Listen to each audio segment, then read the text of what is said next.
Good afternoon. Just getting everyone together. Today's forum will be basically open discussion. If you view your agenda, you'll see that at 12:30, introduction, which is me, 12:35, we have the quality update and discussion. 1:10, we have the update factor discussion. 2:45, the UCC policy discussion. 3:15, any other staff updates, and at 3:30, hopefully we'll be out of here. So let's try to stick to the time frame so everyone can get everything discussed and all needs are met.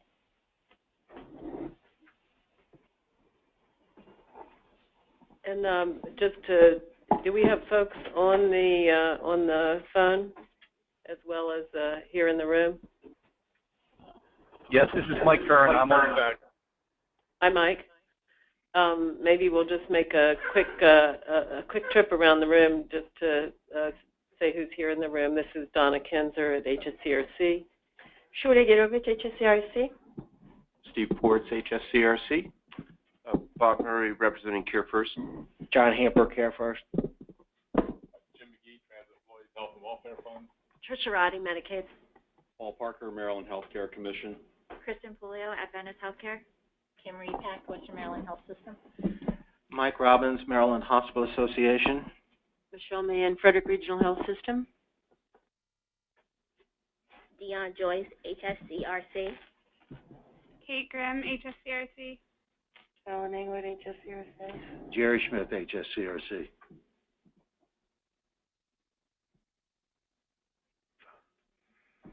Mike Curran.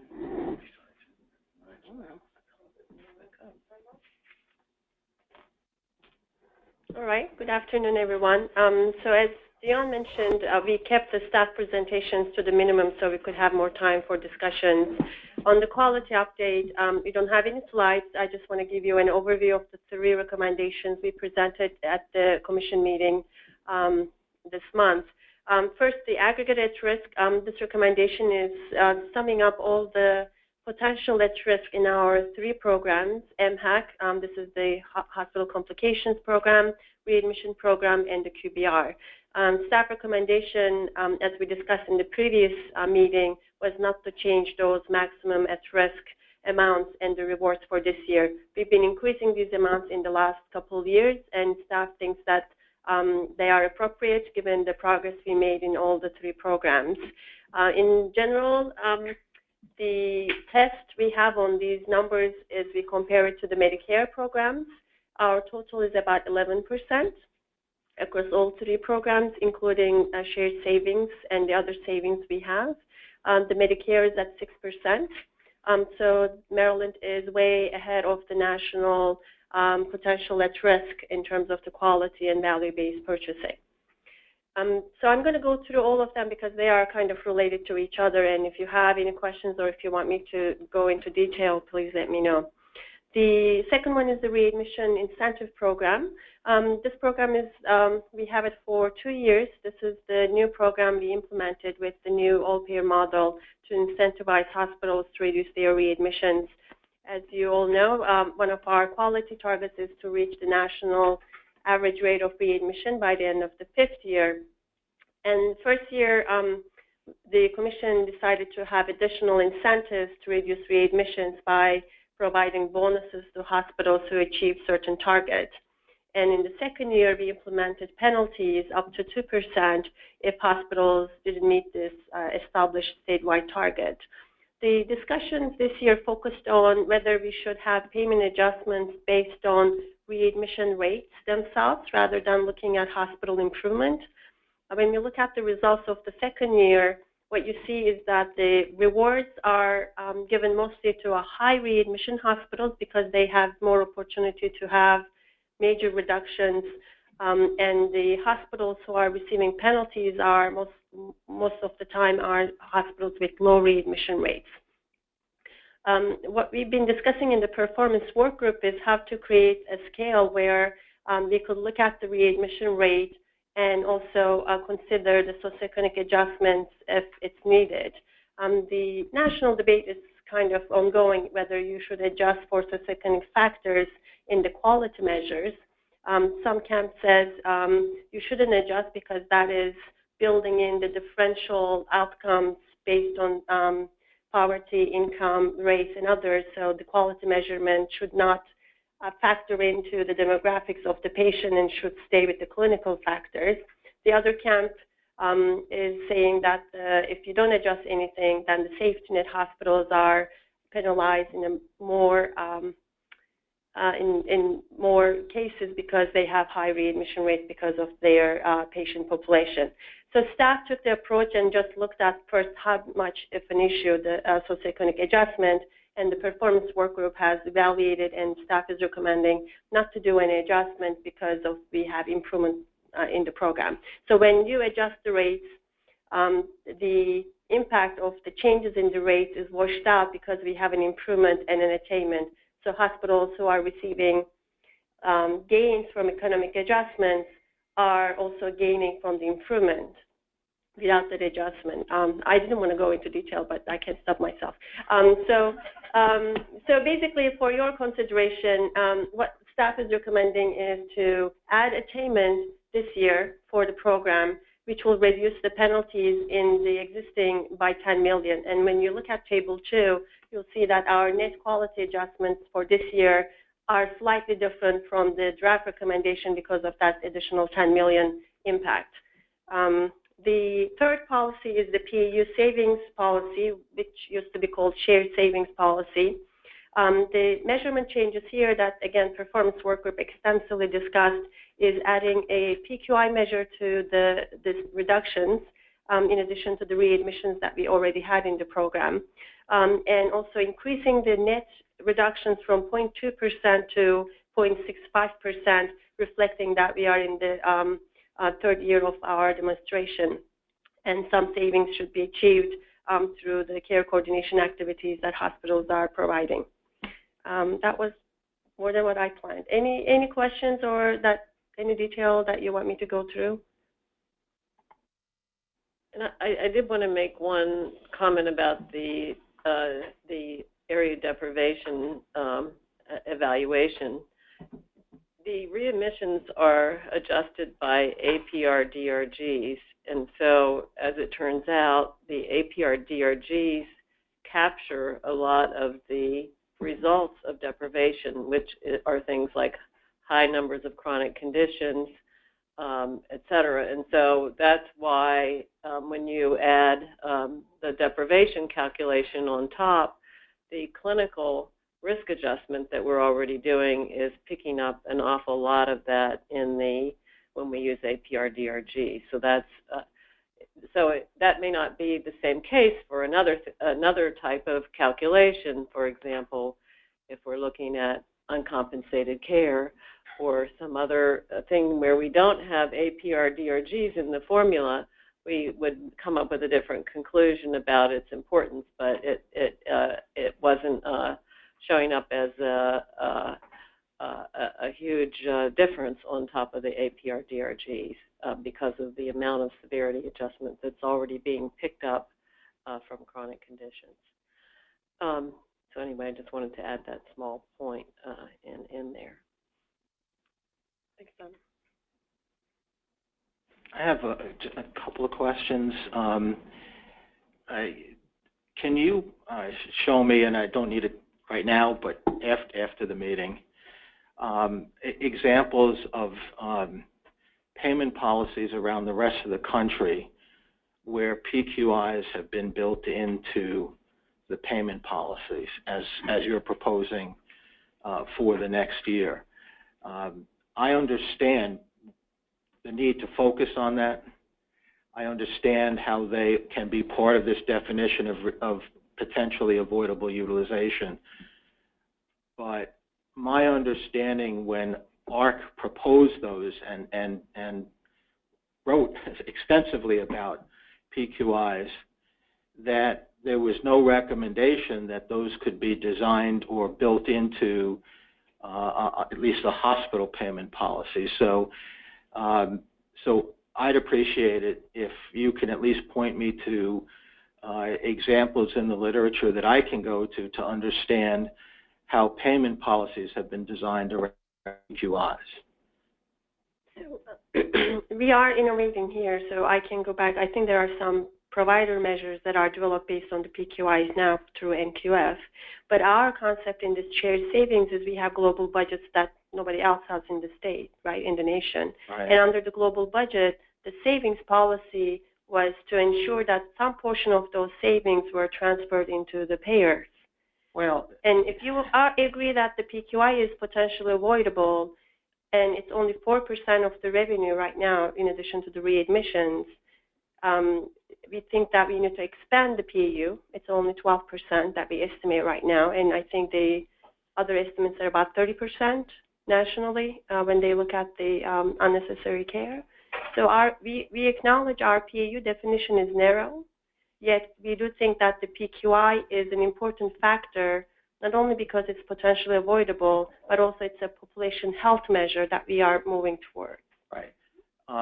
And we can certainly argue over how you get savings back to payers. I mean, my understanding was when we went into this agreement 2.5 years ago that the risk for payers was removed when we capped the ceiling at 3.58, and we've not even paid anything close to that in the first 2.5 years of this model. So let's look at another thing. So if we look at the quality incentive program on here, we have a plus 0.27 as an adjustment.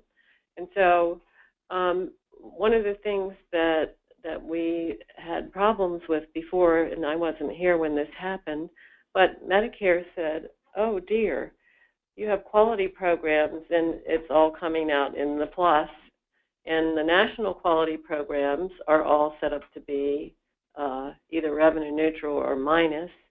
And so how is Medicare getting savings from the quality programs? And so, and it's still when we have to put in we have to send into the federal government every year an exemption request for value-based purchasing. I can pretty much tell you if it arrives there with a positive number on it, and there's no negatives anywhere in the calculation that are coming out for savings for the Medicare program, I can pretty much tell you that we're going to run into trouble getting an exemption because they're saving money under their readmissions program. They're saving, they have net negatives on their other programs. It's also really important because we really need to place emphasis in our model on improving care, and in doing that in reducing avoidable utilization. And if we don't accomplish that, then we aren't really accomplishing some of the really important goals that were set out in the model. And so it serves multiple purposes in terms of creating savings that would otherwise be locked up in a global budget, and it also focuses the attention on reducing the things that need to be reduced so that we can be successful for the benefit of the consumers. Yeah, but they are being reduced. I mean, we have complications, according to our methodology, down over 30% in the first 2 years. We have readmissions that are down. And PQIs are going up. Yeah, I understand that. But overall... And we have medical admissions that went up. And so we could take all medical admissions through the ER and use that instead. That would be a good measure of potentially avoidable unplanned care. That's what is being used in the national scale. So we could, we could include a lot more things in PAU and in the future. And we had a big increase in sepsis. We had a big increase in infections admitted. There are a lot of medical items that we haven't put in here yet. But if we put in all of the medical admissions, I believe the numbers, it's about, through the ER, it's about 50% of the inpatient revenue. Well, what's the difference between that and admissions for medical cases that are PQIs? What's the difference between the two? Are you saying that we shouldn't be taking care of medical admissions that are good admissions? No, I'm saying that we would intend to expand it over time, but... Are you saying there are not medical admissions in PQIs? They are. They are medical admissions. They're all Only medical admissions. what or Donna is mostly saying, all. if you look at the overall universe of medical admissions through ER, which will be the universe, right? We are not saying all of them are avoidable, but some. So that's the 55% compared to 4% that we are looking in PQIs. And since you're familiar with the ARC, you know the logic behind it. Those admissions are deemed to be, if they received a better ambulatory care, they would have been avoided, like the amputations for diabetes care or the asthma admissions. So they are linked to the ambulatory side of the care rather than all medical admissions coming through the ER.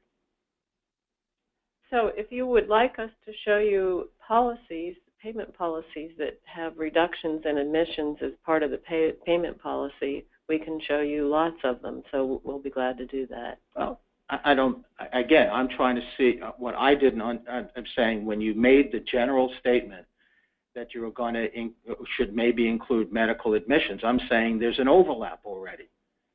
Right. So we would only put the ones that aren't already here. Well, so, that's not what you said originally. Well, I'm not trying, I'm sorry if I didn't state it correctly. So we think that it should be broader, that there should be more. But these are medical admissions that have been definitely identified as avoidable, potentially avoidable by our National Quality Agency. And so as we add things in, we would plan to add more things in, but these are the ones that we've added in for this year. So if I was a hospital that had 80% of my cases as surgical cases and only 20% as medical, how does this shared savings policy address that? So the hospitals that have more medical cases actually have more opportunities to reduce avoidable utilization than hospitals with surgical cases in terms of better chronic care. So through better chronic care and better complex care, we can reduce medical admissions. When we looked at the historical use rates in Maryland, where they were high is in medical admissions. They were very high in medical admissions. And the HSCRC staff is not prepared to address other utilization at this point in time that is not addressable through better complex and better chronic care. And for example, we're not prepared to say, oh, well, you could reduce your orthopedic surgery. We're not trying to address that at the HSCRC in the policies that we've been focusing on. We've been focusing on better complex and better chronic care, and those items reduce medical admissions. When we focused on MHACs were really surgical, or primarily surgical. And so those hospitals that had surgical admissions, when I looked at it, they rotated through the penalty list. So it would be Hopkins and GBMC, and there would be a little rotation through the penalty list of people who had a lot of surgeries. And so now, as we're looking at another category of avoidable utilization, a lot of it's medical, and that's where the savings can be drawn. So that's where we need to focus the attention, is where we expect to get the savings. I guess my last question is, for all of that avoidable utilization, are the payers paying 100% of those cases now? They're paying most of the inpatient admissions. They're not denying any of that? Most of the inpatient admissions are being paid. There's some. Of course. Well, I'll defer to my hospital. There are always some level of denials, but most of the inpatient admissions are paid. Well, I'll defer to my hospital folks here, but I think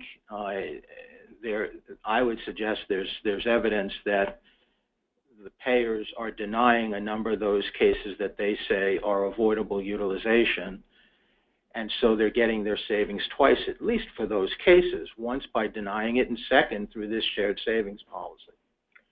I don't think they are denying wise. I think we need more, but I wouldn't think those admissions are denied admissions, right?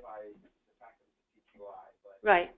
There are PQIs that are Could, not insignificant. But we're not saying that when somebody comes into the hospital with a PQI that they aren't sick when they get there, or when they get there with a readmission that they aren't sick when they get there. We're saying, because that's what the national literature and local experience supports, that if we actually put interventions in homes and nursing homes and other community-based settings, that we could avoid a lot of those admissions. And so that's the focus of the model intervention. For the sake of the less initiated, can you explain the difference between PAUs and PQIs? So the PAU is a general concept that we've been trying to get into the global budgets, where through care improvement, this is an unplanned care. The definition is unplanned care that could be improved through better care coordination and better improvement. Under that umbrella, we had three definitions. One was the cost of complications, which could be improved, cost of readmissions, that we all kind of worked on it in the past, and with the global budgets, we added PQIs, prevention quality indicators from ARC. So those three made up our PAU measurement in the past. This year, what we said, and on the shared savings, we were using only readmission portion of it because of our concerns on the readmission trend. This year, and last year, we discussed this with the commission, and we delayed it because our readmission rate wasn't going as fast as it could be. So this, looking at the trend, we see a better trend on the readmission, but the PQIs are going up, so the staff is proposing to add those two under the savings adjustments and add additional measures in the future to the PAU and broaden the concept. We also had several other categories that we have listed on our PAU list, but we haven't measured them yet. So, for example, with the recognition that many admissions from long-term care settings are avoidable. And so we actually believe that some of those are already picked up in the PQIs, but there are others that aren't. So, for example, sepsis is the number one admission, or one of the top admissions. Actually, I think it's the number one looking at the Medicaid data from the nursing homes. So there are other types of admissions that we haven't put on the list yet, and also a number of other categories of medical admissions. So, Donna, I just wanted to reiterate CareFirst's strong support for the PAU concept in general, and also just say that we think this is a very good first start. The global budget model is predicated on the concept of reducing unnecessary utilization. That's an opportunity for the hospitals from a profitability standpoint. The Commission previously had said that TPR, GBR, reducing utilization is a source of financial sustainability for the industry. This concept really emphasizes that completely, and we think it, as I said, it is appropriate and a very good first start. Can I ask a question here? The implementation for partnership grants, the 0.25% increase, in the initial balance update model for discussion, was that being held until applications had been received? Am I incorrect here? There was a piece in the initial. This was a piece that was in last year, and the applications are being processed now. So the cost never went through in last year. It's coming through in this year. For this particular piece, there was a piece that went through last year, and then this is a piece that is going through this year. We had a discussion, not at our last meeting, but the meeting before last, about a point where maybe Steve can help, where there was 0.25%, and there was a discussion here about whether it just be included in the update or available upon approval of application for a partnership. Is that still as it was in our original discussion? I don't see it here. Oh, I think that was the 25, 50, 75, that 3 points. It is not here. There are blank spaces there, so it says care coordination. So Okay. we took that out of the discussion at this point in time. So it's in the rates now. It's not, or it's just being deferred. Thank you. Okay. All right. Okay. Just want to know where it went. The former presentation, the first presentation, we were discussing what we wanted to do. In the first presentation, the federal government took out a negative 0.75, and then we were looking at the negative 0.75 and the opportunity to potentially have focused opportunities to bring that money back in, if you want to put it that way, by implementing programs that would get utilization down and quality up. And so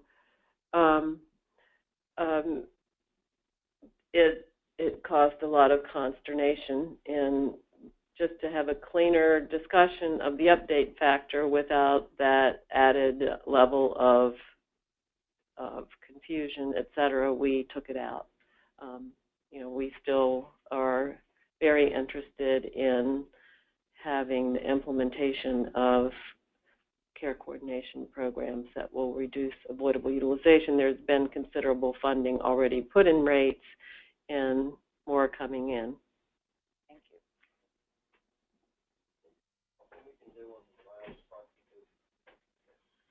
I'm struggling with,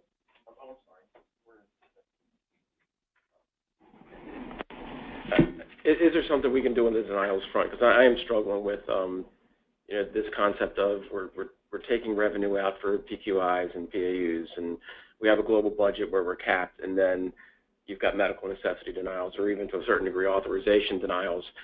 So there's definitely an overlap where some of these cases, I don't know what portion of them you're not getting paid for to begin with. And is there a way to and it's, by the way, it's disproportionately towards the commercial payers as opposed to Medicare, so it definitely doesn't help the Medicare situation. Is there a way to somehow address that? Because it is a real issue. Because my bad debts are down this year significantly. My denials are up an equal amount. So, whereas I have an uncompensated care reduction in my facilities, my collection rate in aggregate's not up. It's actually flat because I have offsetting denial increases. And in a global budget world where you're being capped out at what you can charge, plus you're having,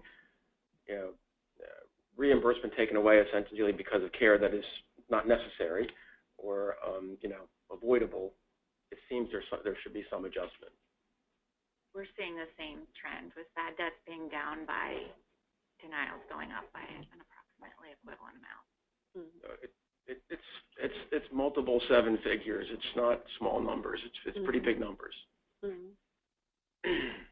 I think we collected some denial data in the last few years, but we're definitely not planning to propose a policy on it right now. One final question, because I don't follow the impact of all of the different changes in GBR orders that are going on throughout the year. Is it possible also that some of the hospitals who have reduced their avoidable utilization have had their global budgets actually reduced and had some of that money already taken out? No, because we don't take anything out for PQIs, and we don't take anything out for PQs. We've been, for some hospitals who've had extreme reductions in their revenue, if part of the reduction was because their cases went to another hospital, we haven't been allowing them to collect that money just for that portion that went to another hospital.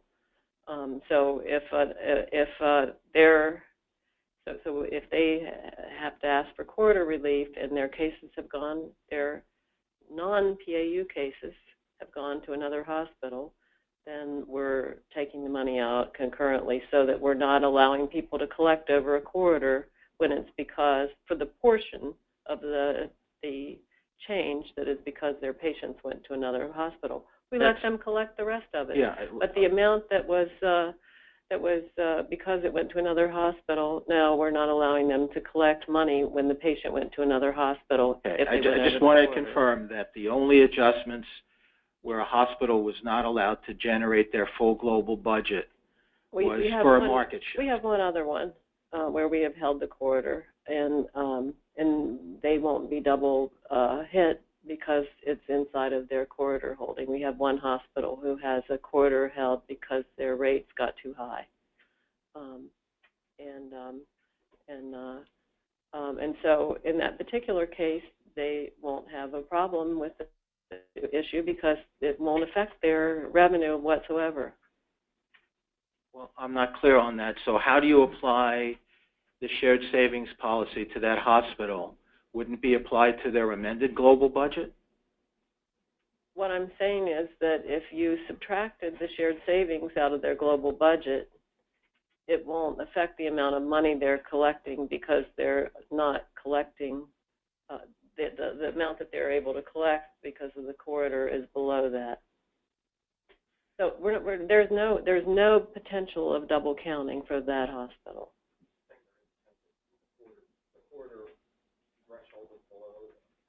Well, I understand the corridor threshold, but if you put through an order that reduced their global budget for that. Right, so they have $120 million of revenue. They're able to collect $108 million because of the corridor, and the adjustment here is $2 million. So now they're going to be a $118 million global budget, and they're still able to collect $108 million because of the corridor. Okay, well, that's what I was trying to clarify. You're saying you did not adjust their global budget. No, I didn't. So their global budget's still $120 million. Their global budget's not adjusted. It's still $120 million. And so now it'll be $118 million after we take out these PAUs. And so actually they had a very large volume adjustment, and only a small amount of it is being attributed to PAUs. To these PAUs, if we looked underneath to see what the actual PAUs were, I'm sure they were much larger, so this is a very small portion of the volume drop. That particular institution has had a much larger volume drop. It could be actually on the other side, double counting. If they did a good job and they reduced their PAUs, their cut would be smaller than what the historical percents are. So they are saving under the global budget, and their cut will be smaller as a percent compared to the base year. So their global budget will continue at a higher level. It won't be dropped back. It'll be dropped back for the $2 million, but it won't be dropped back to the corridor limit. Right, but they still don't get to generate back up to their global budget because of the corridors, the way you've handled the corridors. That one particular hospital at this time, yes, that's correct. It's a unique situation.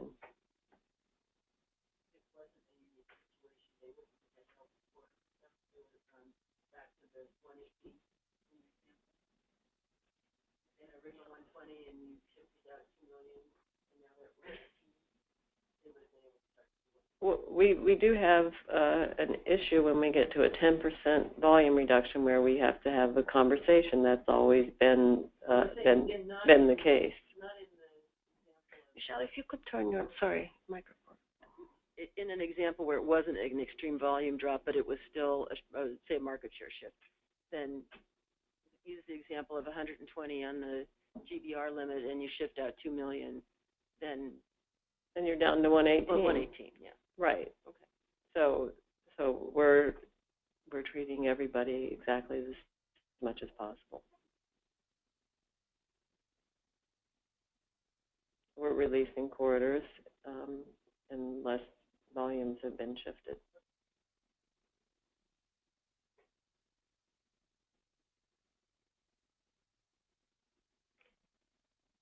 All right. Any other comments?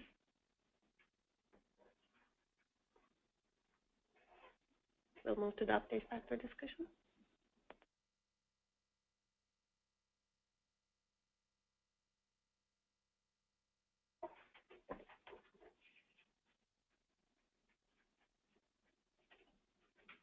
I think we, I don't know, Dear, I think we made two small changes to the numbers. I don't know, were you going to talk about those, or you want me to do it? You can if you want. Whatever. Two tweaks in the numbers, and the main thing we wanted to do is really allow for discussion. The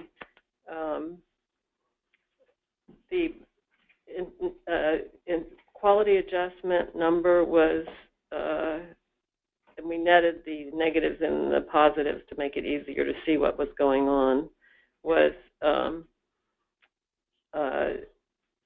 the positive number was increased to 0.27 from, I think it was 0.17, or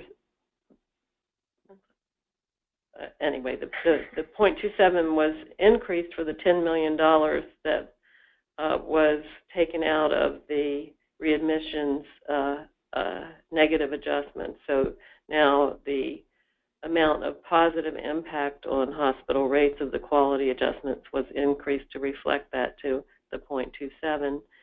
And the uncompensated care reduction figure was changed to a slightly more negative figure, a more positive figure, that we found that we had the shock trauma numbers in last year's numbers, but not in this numbers. And when we put them in, it slightly reduced the impact, and we also updated the December 31 hospitals in the numbers. So that's a net figure when we consistently include shock trauma in both numbers and update for the December 31 year ends.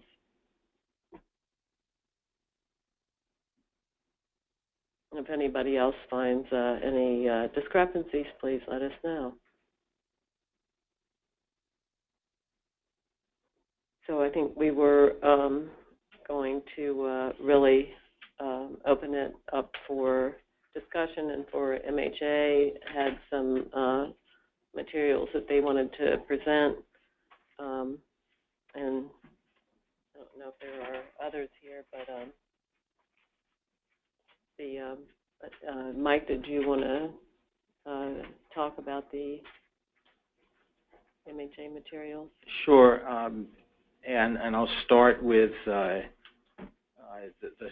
slide that shows the comparison to the staff proposal. And again, this reflects the original proposal before these two changes that Donna just reviewed. And you'll this is all included in our comment letter that's at the back of the packet that went out yesterday for this meeting. We are proposing a couple of big, sizable changes. I don't want to understate that. First, we as indicated on the very first line, we've taken exception to the way in which the market basket update is being handled by the staff in this recommendation. As you know, the current market basket as published by Global Insights is 2.49% for the next fiscal year. Staff, in its recommendation, reduced that in two ways. First, a carve-out for a forecast error in which they looked at the last 3 years overstatement by Global Insights on the actual versus the final, or the projected versus the final inflation for that time period. We've suggested if you go back as much as to 2000, 16, 17 years, which was as far back as I could get from Global Insights, and looking at that data and looked at the inflation projection that was used in the update versus the actual final inflation for that time period. And we have a chart right behind this spreadsheet that shows you that in many years, particularly most years prior to going into this new model, Global Insights had historically underprojected inflation. And so if you average that out over the 17 years, what we suggested is they are slightly less likely to underproject, slightly more likely to underproject inflation. So we had suggested in our recommendation restoring the market basket to the full current market basket. Again, the other thing that staff did was to further carve out from that market basket forecast or add back in a portion of that amount set aside for this high-cost new drug recommendation. I hope we'll see some application process for that, but what we've suggested is we believe that this is exactly what the allowance for unforeseen adjustments could and should be used for when those kind of unforeseen high cost or growth items well beyond what's included in the inflation rate. And so our offset to that we took by reducing the allowance for unforeseen adjustments from what staff had proposed to help continue that, but not as a carve-out for inflation. So those are the two biggest changes, the biggest change right there. And then the last piece, again, based on our conversation both at the commission meeting, Tracy Laval's presentation on the shared savings policy, and again, in the letters that we'll be sending to commissioners to follow up on that policy, we are recommending to continue to provide that shared savings. We are recommending the continued incremental growth in those shared savings, but instead of the reduction being 1.25% for next year, as proposed by staff, offset by the reversal of 0.6 or a net minus 0.65, we are recommending a net minus 0.2, which brings the 1 year the number to 0.8, and the incremental increase in that shared savings to another minus 0.2. Our reasoning for this is pretty straightforward. In order to offset the revenue impact of the higher amount, we believe that to totally offset that revenue impact, hospitals would need to reduce their potentially avoidable utilization that's being used in this calculation by over 11% for 1 year. And I have a chart, a simple chart. It's similar to what Tracy Laval presented at the meeting, but basically it is about an 11% on all readmissions and PQIs to come up with the revenue equivalent of that 1.25% or minus 0.65. We are not aware of any demonstration that is showing, even in its third year, reductions in avoidable utilization, at least for readmissions and PQIs of 11% in 1 year. I would not disagree that that's a laudable goal, but I think it's entirely unrealistic to expect that kind of reduction in 1 year. What we have proposed would still require hospitals to offset the financial impact of this shared savings proposal to go from the minus 1.25 to the minus 0.8, or from the net number of minus 0.65 to the minus 0.2, would require still a reduction in those readmissions and PQIs of over 3.5%.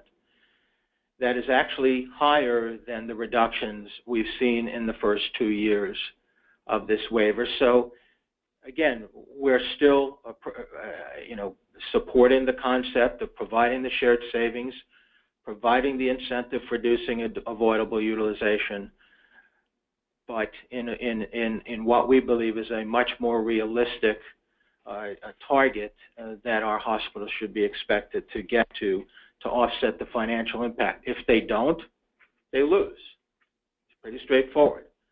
If they don't get that 3.5% reduction, they lose, and they will have to manage with that.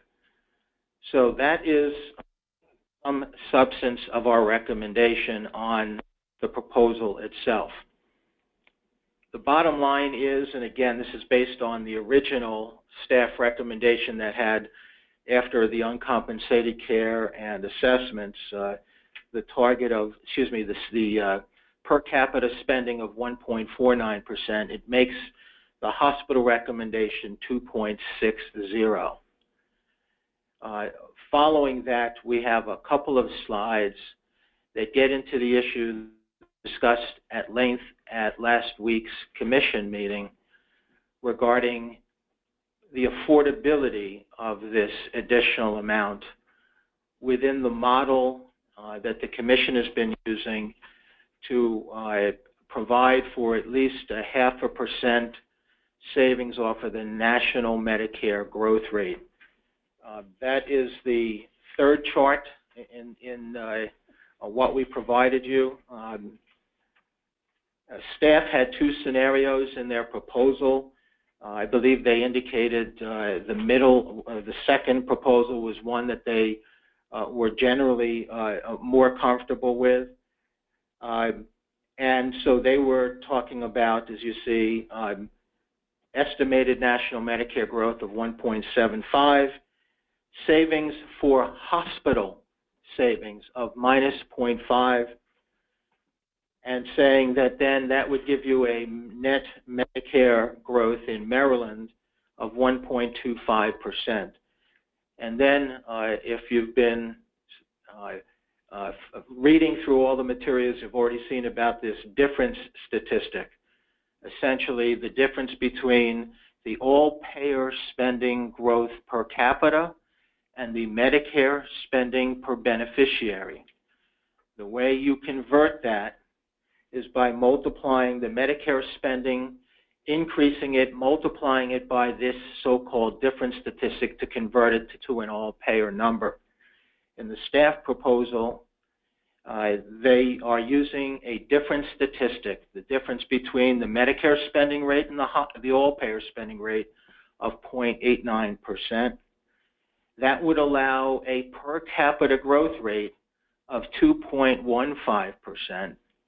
So even in the staff's recommendation, you could get 0.5% savings off of the national growth rate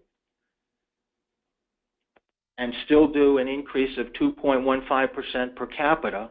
Staff has only recommended, what is now a recommended increase of 1.63% when you look at the updated number. So even with the staff recommendation, the difference between that 1.63 and the 2.15 that staff already has in its proposal is 0.5%. By itself, that would allow you to take up a good portion of the inflation adjustment that we talked about. But more importantly, what we are putting in scenario 3 here on this chart, in fact, it reflects, based on the data that was presented at last week's commission meeting, what the latest, most current difference statistic is. If you look at that difference for fiscal year 16, so it's 9 months worth of data, it was through March 31st, that difference statistic was identified as 2.13%. So if you simply made that one change to the staff model, you could in fact allow an all-payer growth of almost 3.4%. Now, again, our proposal is 2.6%. We're not recommending paying anything close to that number. So simply by changing that difference statistic to be reflective of the more current information that in fact is also consistent with what happened in the first year of this model, I think last year was an aberration, you could afford a significantly higher update and still get 0.5% savings off of the national growth rate, which even if it was 0, as we presented in an earlier letter to commissioners, if the national growth rate and the Maryland growth rate were identical for the remainder of this model, we would get over $660, almost $680 million in Medicare savings. If you use this 0.5% just for this next year, that goal, you would have over $750 million in hospital savings for Medicare when the minimum savings target was $330 million. So we believe there is clearly on the hospital savings target enough room, both cumulatively and for the next year, to allow something greater than the staff recommendation of 1.49 and well within the 2.6 is well within that we are recommending per capita is well within what I think is a more realistic presentation of what the maximum allowable growth could be for the next year. So that's the summary of our proposal. So let me stop there and see if there are any questions about all of the numbers I just walked through. Mike, just for clarification, the numbers that the commission put out, the 1.49, you never invoked the differential statistic to get to that. This is all policy driven. So to say that there's at least, this difference that the commission could allow, I mean, this is all policy driven. So the policies that the hospital should be entitled to are the 1.49. So you're asking for money? No, I'm not saying those are policies that we should be entitled to.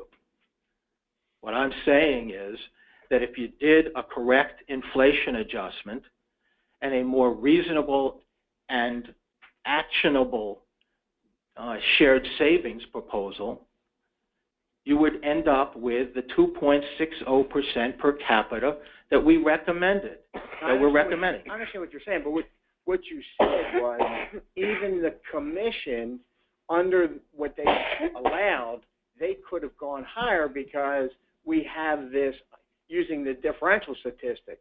But what I'm saying is the interpretation of the policy, the global insights with the forecast, error forecast, forecast error, and the adjustments being made, it wasn't affected by the differential statistic at this point.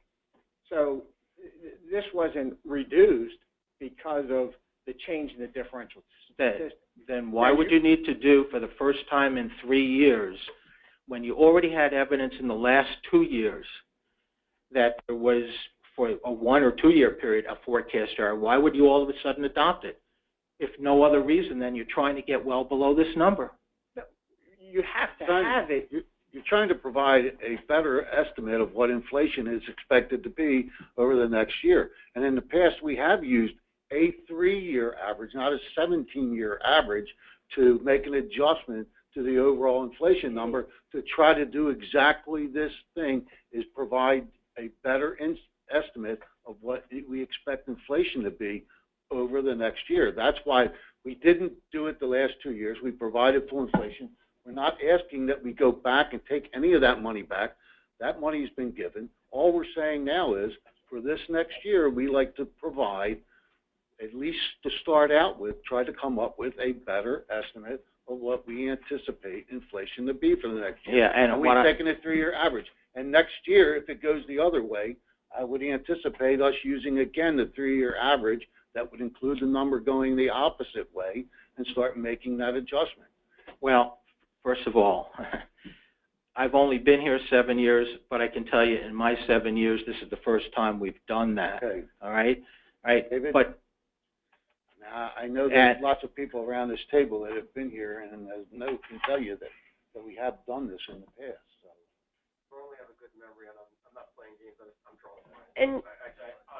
And another reason this year where this discussion came about is the high inflation on the drug costs too. So we got a lot of comments on the increasing prices on the drug side, so we wanted to get more precise estimates for the inflation so we could also take care of the new high pricey drugs in the update factor. So it was kind of the two issues that conflated to look at the inflation in a more precise manner. I had a question for Mike. Do you believe that there are other forms of avoidable utilization at hospitals besides the categories that are in the PAUs currently? I'm not sure I can answer that. Despite the literature, the extensive literature that because shows... you're using the word avoidable utilization. My understanding of the term is potentially avoidable utilization, right? That's a very big difference between the two. So let me rephrase. Do you think that there are additional forms of potentially avoidable utilization besides PQIs, unplanned readmissions, and the 23-hour observations that hospitals have the opportunity to reduce? Well, I'm not sure the best way of answering this because hospitals don't order tests and procedures. Hospitals don't. Physicians do. Doesn't that imply that perhaps cooperating with physicians might get to this issue in those cases? I think there are other cases where there are potentially avoidable utilization that hospitals have. Well, I'll only refer to the comment that physicians made that was included in the Advisory Council's report to the HSCRC that said that there was a significant issue with regard to the fear, the requirements, concerns about medical malpractice, and that unless significant action was taken with regard to the concerns around medical malpractice, the defensive medicine that's taking place, a lot of that potentially avoidable utilization would not be reduced for the fear of being sued. And if we're not going to deal with that issue as a state, and that was the comment made in the Advisory Council, it's going to be significantly more difficult to address reducing all those other things that you're talking about as avoidable utilization. The reason why I asked the question is because all of the discussion with regard to PAU savings seem to be focused just on the categories that are actually included in PAUs today, when in fact the PAUs are likely indicative of high levels of unnecessary care at hospitals beyond these categories. And the beauty of the global budget is if hospitals focus on these categories that are in the PAUs and other forms of unnecessary utilization, and anybody who has read the literature on the U.S. health system and the excessive number of procedures, other types of utilization, imaging, we can go on and on and on in the system that adds to excess costs. If hospitals focus and cooperate with their physician staff to reduce those, they benefit under the global budgets and can use that money to buy back the offsets associated with the PAU savings, a number of 1.25. It doesn't have to be limited to just PQIs and unplanned readmissions and also the 23-hour observation cases that are associated with readmissions. That's a misleading approach to say that those are the only categories of utilization that can be reduced or should be reduced. So, David, you have you all have a really you've been really going gangbusters, really doing a focus on avoidable utilization with your ACO and your success story. What percentage did you reduce your hospitalizations?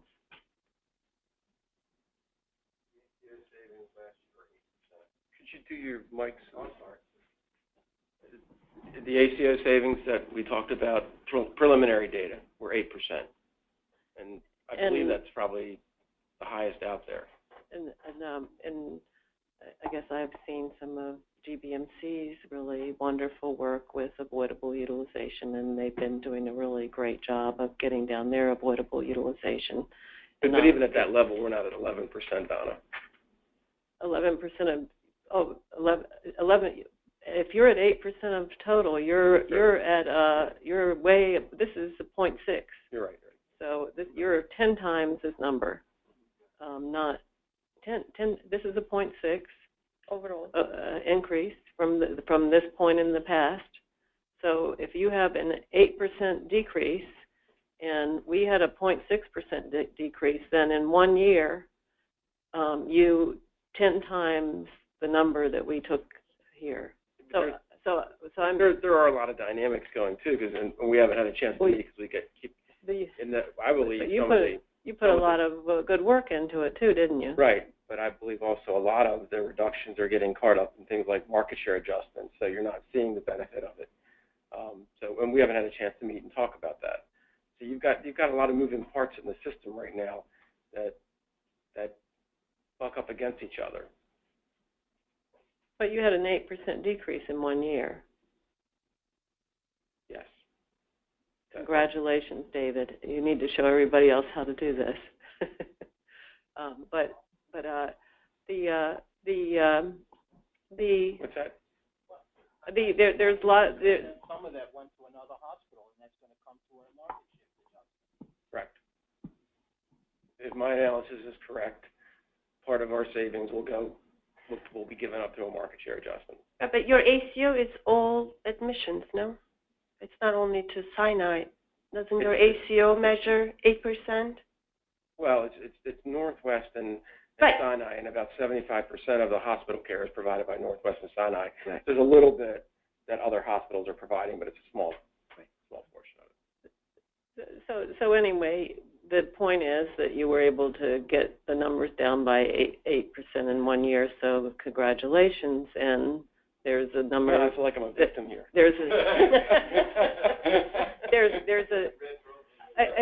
I guess the point is that anybody who has worked in an ACO or a managed care organization or Medicaid or any kind of an organization wouldn't think that a 0.6% reduction target for inpatient hospitalizations, when you made an investment of money on resources to reduce avoidable utilization, wouldn't find that very aggressive. They wouldn't find that as an aggressive target. I guess that's my point, is it's a 0.65 reduction is not an aggressive target. It's a very modest target relative to an investment in reducing avoidable utilization, a nursing home investment to reduce avoidable nursing home admissions, an investment in community-based care interventions. It's very modest. I think that's really the point to make. And thank you for illustrating that. I'd like, if I could, to come back to the inflation adjustments. That's all right. We have been living in a historically low inflationary period because of monetary policy that's been out there and really has held down a lot of the inflation. A lot of what we're hearing is that through folks that are on more of that market side is that, one, inflation is understated, and secondly, that we're going to see that perk back up. So I have a concern when we're looking at taking this down by such a dramatic way. It's giving no room for the growth that we will likely, if you believe what's going on out there, see next year. So one thought might be not to take it to such a dramatic drop of the past 3 years because they're aberrations, but provide some cushion for something that's more normal in our economy around inflation. So that's one thing. And then the other thing, I just recently saw a presentation that was made at the advisory board about the pharmaceutical industry. And it is difficult since they have so much of their industry that has actually been put into law of what they can do, to think that we can control those costs. And it was almost as if you weren't a Walgreens or a CVS, you don't have a chance of really getting good pricing. And so I think, you know, as much as we've tried and we've put a lot together in group purchasing, the cancer drugs are coming out, but just the other drugs are there's no governor on those. So it does concern me that we're taking the inflation rate down to a low level and using the last 3 years, and the fact that pretty much all hospitals are going to see an across-the-board potential increase out of the, and I'm saying even a different category, the cancer drugs, but just the regular drugs because they can. And so I just think it's a caution, and if maybe we can't agree on quality, maybe we could agree that we're tight on that inflationary adjustment. And so it'd be my request here to have that maybe looked at to see if there wasn't something more we could do, because there's no way, unless you're going to entertain something mid-year, to come back to an inflationary adjustment that's happened, period. So I just presented to my finance committee today, and the idea of running the hospital on a 1.01% increase, because that's what the policy is saying, when normally our staff looks at least a 2% adjustment each year, and we're losing folks to better paying jobs. We need something more to be able to balance the books. And so that would be my additional comments to make. Other comments? Folks have comments? Mike, I was wondering if you could help me understand how you got to the 11%. I just, that you lost me.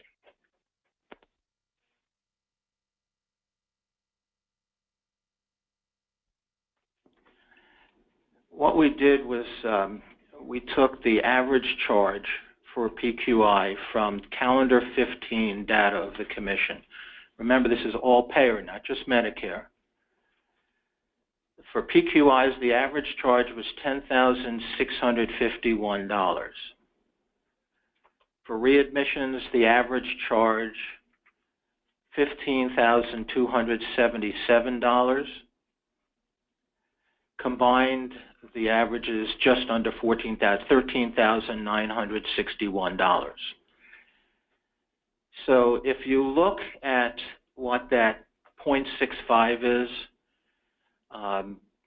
in order to offset that, if you will, to basically get reduced savings to offset the 0.65, which is roughly $100 million, if you assume that our variable cost is about 50% and the other 50% is fixed, hospitals on average would have to reduce total revenues by $200 million to get the $100 million in savings, or if you will, net back on those PQIs. So if you did this just on PQIs with an average of $10,651, you'd have to reduce the PQIs by $18,646.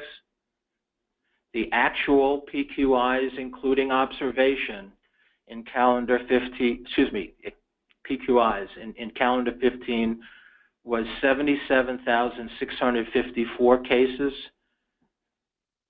and that would be a 24% reduction just in PQIs. You do the same kind of thing just for readmissions, you'd have to reduce readmissions by 13,000 on a base of 83,000 roughly, and that's a 15.6% reduction just in readmissions to get that revenue savings. And then if you did it combined, you'd have to reduce combined a total of 14,226 cases of PQIs, readmissions, observation combined on a base of 124,000. Those two numbers don't add up because there's an overlap of readmissions and PQIs. 124,499 is the base. So 14,000 cases on the 124,000 base is the 11% reduction in 1 year. So that's where we got that information from. Now, if you go that 0.65, using all the other numbers the same, but change that 0.65 to 0.2, you now need, instead of 200 million in savings, you're getting 60 million in incremental new savings to the payers. And that would be a 3.5% reduction using the same format. All the other numbers stay the same. You just have a lower target to achieve for savings. So Jim, if you want to simplify that, so just to make it simple, if you say that there's 10% in the avoidable utilization calculation, this is to round it off to make it easy to comprehend, 10%. And if we were taking down the number by 0.5%, again, this is to make the math easy, Mike's saying you'd have to double that because it's only a 50% variable cost factor to net 0.5%. So you double the 0.5 to come up with 1%, and then 1% is 10% of 10. So that's kind of the simple. So it becomes 10% of the 10%, and so he's saying, wow, 10%, yeah, that's a lot. That's what Mike's saying. 10% is a lot, and what we're saying is we're using that as a proxy measure for avoidable utilization in a way to distribute the savings because it's a proxy for the types of medical cases that should be avoidable, and that a 0.6% is not a particularly aggressive utilization reduction target in any managed care environment, particularly where we're investing money up front to target reducing avoidable utilization. So we've invested money in the system, and that's not a particularly aggressive target if you measure it on the base, the entire base of the hospital revenue or the hospital utilization. It's not very aggressive. But if you take just what we're using for the distribution, then it seems more aggressive because it's 10% of what was in the distribution. However,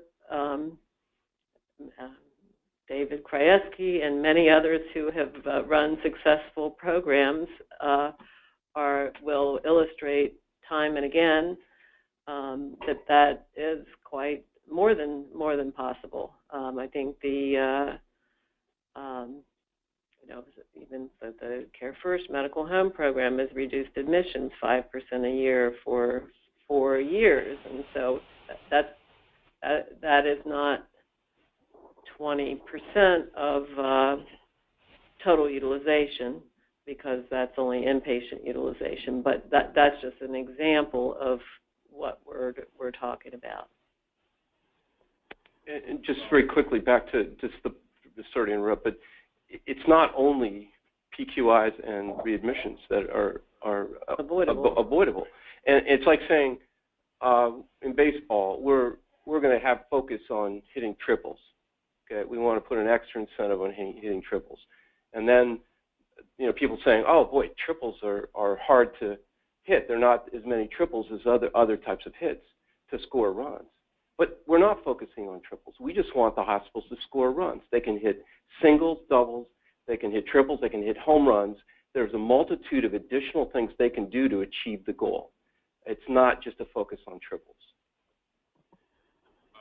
In the interest of simplicity, from my perspective, I read through this material, and in the benefits area, we think of, we occasionally encounter people, providers, we describe as treating the benefit plan rather than the patient. And that's what I see. That's how I kind of read into a lot of this stuff. The only letter that made any sense to me was the one from Garrett Hospital, where he talked about a number of specific programs, which to me was really beneficial.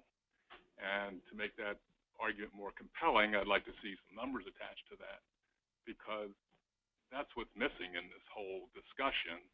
Is it's not just about getting more money, which everybody wants. I certainly appreciate the needs of your staff to get wage increases, but it's how the money is being spent, and is it being spent in ways that that maximizes the goals of this whole program. Yeah.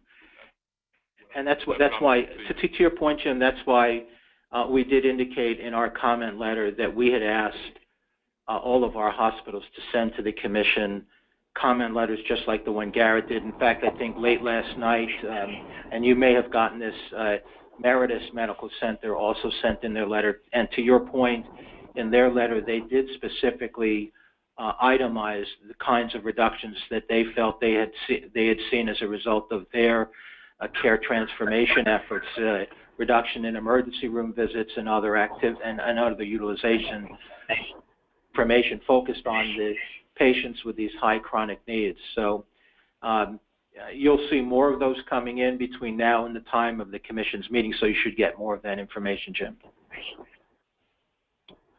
Hey, Donna? Yes, Mike? Yes, appreciate you giving me an opportunity to come in via phone. The first thing I want to say is that as MedStar and all of our hospitals, I think for the industry, I don't disagree at all with the idea that we have to improve as an industry. Clearly, there are opportunities for us to do better jobs in areas like preventable, avoidable emissions. And so I accept the concept that we need to do better. And so that's part of just a general statement. Secondly, as an industry and as a company, we think we're doing some very good things. I have no problem calling Dave and asking him to give me some good ideas. So on Monday, I'll be on the phone with him saying, hey, if there's better ways of doing this, please share them with us. And we're always looking for ways to improve our organization. With all that said, I want to go to Michelle's point that she made about the realities of trying to balance budgets. And for MedStar, in just our 7 Maryland hospitals, we are going to spend over $20 million, which is roughly 1% of our revenues next year, on training and education relating to new technologies within MedStar to indeed prevent this stuff going forward. That's not the cost of the IT system. That's for training and education of our clinical teams. When you combine that with the discussion earlier about the cost of drugs and device costs going in our organizations, 2 to 3% salary situations. There is still in certain areas pockets where we have nursing issues that we have to be addressed via economics. The math does just not work at 1%. So again, I agree there are opportunities. I also think there is room in the system to provide more than a 1% update factor that's the average, as Mike has pointed out. So I don't want to get lost in the individual opportunities because I do believe there are, but I want to question the timing of being this lean with an update factor when I think most organizations, including LifeBridge, I'm sure has more investments that they need to make to continue to make the advancements that they've made today. And again, I don't want to speak for you, Dave, but I know we have a long way to go. And again, bringing a 1% increase at this particular point in time when there is room, it's a struggle for us. And I just wanted to share, one, my agreement with you that there's opportunities, but secondly, I am concerned about the overall economics of making it work. And I appreciate you letting me participate by phone. Thanks, Mike. Are there other comments? I did want to go back and address the drug, the allowance for high-cost drugs. Yeah, before you go, staff's been looking at this issue about the savings, doing literature review and estimating what the estimated reductions are. And I didn't get a chance to read the whole thing, but Urban Institute did some literature review, and they looked at the Project Red, and I'm sure hospitals are familiar with it. So in one large hospital in Boston, participants in Project Red had two components: discharge educators and pharmacists. They had 33% lower rate of emergency room visits, 28% lower rate of readmissions within 30 days of discharge, compared to a control group of patients receiving usual care. The total healthcare costs, not only hospital, but the total, were 33.9% lower for Project Red participants compared to, again, the similar patients that we receive the usual care. So I don't know how long it takes to get these. That's the question I think Mike also addressed, but the literature that we've been looking at is kind of providing this more than 10, 20% reductions in hospital utilization, and I think we need to continue and also collect the evidence from our hospitals in a more systematic way so we could show the impact of the implementation for the CMS.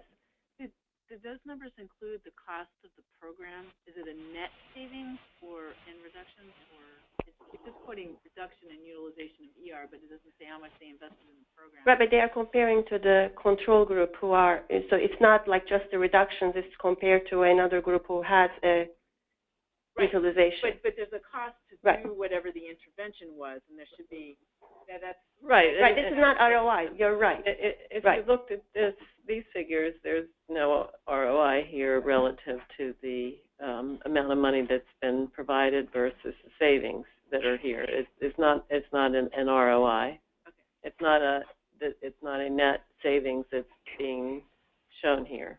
If you look at the numbers either. Okay. Our numbers aren't.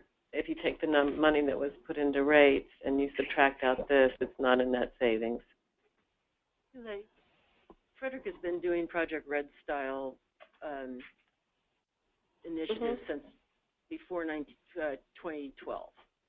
So we're well down that maturing. I don't know if it's relevant to look at a market like Boston with all those hospitals and compare a change that Project Red brought about and think that that can be applied to Maryland in 2016. Because we have done this work now and had incentives to do that kind of work for years. So, and I think that you're seeing the benefit of some of that. And, I don't disagree that healthcare is complicated and there's ways continually to improve it. I believe that just in general in life. So I think that that's fine. I just want you to be sure that it's relevant to where we're further down that. Well, you got relief on the readmissions policy because you got further down. But also, if you want to go look for further down, look at San Diego, and they've gotten it further down than Frederick has, because Frederick's a little bit below the national average, but it's not at it's not at the 25th percentile of the national average, I don't believe. So there are still lots of other places who are doing a more remarkable job of getting the numbers down, and so. But you did get relief. I don't disagree.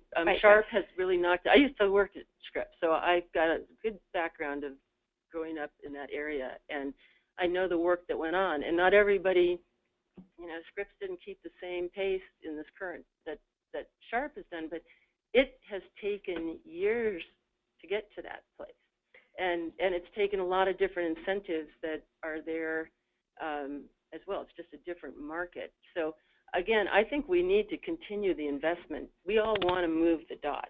We all look at the models that are out there and know that it takes a lot of time and effort. And, we're working with chronic conditions that are people that got there for particular reasons and aren't, we've gotten the easy ones out of the way. It's tougher now, definitely tougher to continue. And we need to be able to invest in that prevention and education and transportation and all the other things that are out there that are going to help us move the dot. So I know that if you look at any of our ADK or BDK figures for Maryland, which we are looking at monthly now, if you compare them to moderately managed benchmarks, I assure you that we're still above moderately managed benchmarks here in Maryland. I'm not saying well-managed benchmarks or even, but we're in the loosely managed zone. We're not in the moderately managed zone, and so there's a lot of room for improvement, and we need to make progress on that room of improvement. We have examples here in Maryland. Commissioner Loftus would be, if we want to invite her in to talk to us, I'm sure she would be glad to share their benchmarks. As, when we published our ADK and BDK, she was quite interested at the Medicare numbers because their Medicare numbers are quite a bit lower than our ADK. So, you know, I think we just have to keep looking at the benchmarks and know that we're really having a lot of room to move. And we want to move it with better care. And so, you know, that's the approach, but there's a lot of room to move there. do you know, like just for example, we looked at the radiology Milliman, and we're able to see that it wasn't as much hospital-driven as it was physician office-driven. And so kind of back to the point of the total cost of care. So, I still think we've been able to do some work with our ED doctors, speaking with, our, what do you really need? Do you need to have that scan or not? So we've been able to see reduction also in the imaging area coming out of the ED. So, definitely room to improve, but the striking differential in being way over the norm was through the physician's offices. So that was just, I was curious if you were teasing that out and looking just at hospitals or looking at the whole area, because that surprised us. We have looked at it before, and it's the hospital utilization is clearly the biggest dollar utilization difference. In terms of radiology utilization, the figures that I've looked at have, when you add the hospital-based radiology and the freestanding radiology together, haven't been enormously high historically. And the pricing on the freestanding radiology in Maryland is quite reasonable, and so it hasn't been. And the utilization on freestanding radiology in Maryland is quite good. A lot of it is done in freestanding settings that are more affordable than in hospitals. And so I'm not saying that there's not room for improvement, but it's not number one on the HSCRC's target list as thinking that if we were going to go out and try to get things that will reduce through better care, that wouldn't be at the top of the list. Although I know that one of the physicians from Hopkins came in and explained to us that most of the CAT scans that are done in our emergency rooms are actually avoidable, and they're not actually useful for most that are done. Wait, I'm sorry. Let me finish that. Most that are done for looking for a stroke or a headache or dizziness are actually a waste of money. And he applied for a CMS grant, but he did not get it. And so there are some areas where there's truly opportunities in radiology, but the biggest care improvement opportunities are still related to emergency room visits and admissions, and in hospitals. Those are the most significant opportunities, I believe. You know, I don't think that anybody disagrees that there's a lot of opportunities out there. It's the question of how quickly can you get to those opportunities, because you're changing behaviors. You're changing physician ordering patterns. You're changing patient behaviors that they've had for years. And one of the concerns that I have with having things as tight as they are, we have been working very hard, as have other hospitals, but we've been at it a little bit longer. And I can tell you, the first 2 years, it was pretty easy, to implement some of these things like the Project Red and that type of thing, and see some very quick results. After you got that, where you really start talking about changing people's behaviors, it has become much more difficult. We spend a ton of money on initiatives that we look at every month to say, okay, we're doing these type of things. Why is that dial not moving any? Why are we not seeing the decrease in the readmission rate? We're spending X amount of money. We've tried, reinventing and relooking and saying, okay, maybe this one isn't working anymore. Let's look at something else. That all takes time, and it all takes resources, and it's something that doesn't happen overnight. And you can have the same things in place and be going along fine, and all of a sudden you see a blip up, and there is no available reason that you look at it to say, well, what caused that to go up at this point in time? We didn't change anything we were doing. We were going along this way. So I think that one of the things that is concerning to me is that we have this thing so tight at a point in time that if we want to continue to move forward, you don't want people pulling back of saying, well, I'm not going to invest in this because I don't know if I can lose the money if it doesn't work. And right now, people are still in the mode of being willing to try things and invest things, knowing that there's a little bit of a safety net there.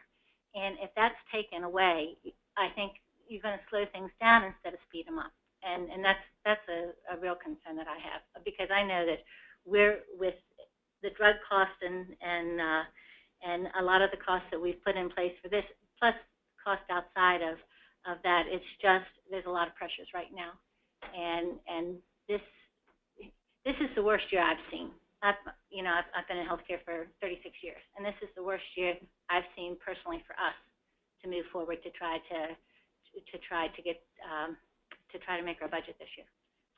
So your issue really isn't about 0.65, because you've had massively larger decreases in utilization than that. It's really just about looking at this number and thinking the bottom line is too tight. Exactly. And it's just too tight. Right. Mm-hmm. And I did want to say something about the drug allowance. And so the reason that the drug allowance is being pulled out is because it was spread like butter across every hospital in the state, but not every hospital has an oncology program. A lot of hospitals don't have an oncology program. And so when we looked at the inflation index for drugs that was built into the market insights or global insights, so, 1 year it was 12%. Well, we spread that like butter across the whole state, but actually the hospitals that actually had the concentration of drug costs are the ones who need that money on an ongoing basis. And so we are intending to carve money out to make sure that the hospitals that actually provide heavy physician-administered cancer drugs, at least for the next 2 years, that we're focusing on putting that money where the drugs are actually being provided, as opposed to hospitals that are not providing cancer drugs, because those hospitals are having more cost increases than other hospitals. And so the concentration range of drug cost varies from over 10% of total hospital cost to something in the 2 or 3% range of total hospital cost. And so by pulling this amount of money out, we are attempting to redistribute the drug cost where the outpatient physician-administered drugs infusion drugs and chemotherapy drugs are being provided. And that is what we're going to do with this money, and we're still working on how to do that distribution, but we intend to distribute it to all of the hospitals who have the physician-administered chemotherapy and infusion drugs, not for operating room drugs, but for those drugs that are being administered for those services that are related to cancer and other highly specialized services that are using the biological drugs that are costing so much.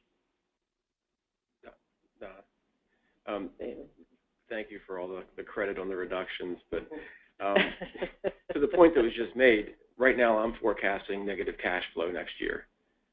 So in spite of having outstanding performance on readmissions, hospital complications, having a great ACO performance, with the update factor that's currently proposed and how it will bleed through LifeBridge, what I'll be taking to the board next month is a budget that has cash going down because of the investments that are necessary to get the savings, because of the fact that the variable costs associated with much of the improvements that are being made are small, and quite frankly, because of the fact that I'm taking a reduction in uncompensated care reimbursement while I'm seeing my collection performance stay static because my denials are up. So those three factors, even though I've had great performance on all the things you've mentioned, cause me to be forecasting a cash flow deficit next year. And you would think if we're performing this well, we wouldn't have to be doing that. So this is what happened to your cash over the last 3 years? It was down this year, and it's going to be down again next year. The last 2 years it's been down. From operations before depreciation is down? Or is that after you buy things? That's, yeah, after I spend on capital, which are the investments, that we need. And we're not building a new hospital. So it's capital, IT, acquisitions. No, our capital acquisitions have produced positive cash flow. So when you look at that, if we hadn't done those acquisitions, we'd have $20 million less in cash flow a year at LifeBridge. That's been a positive for us.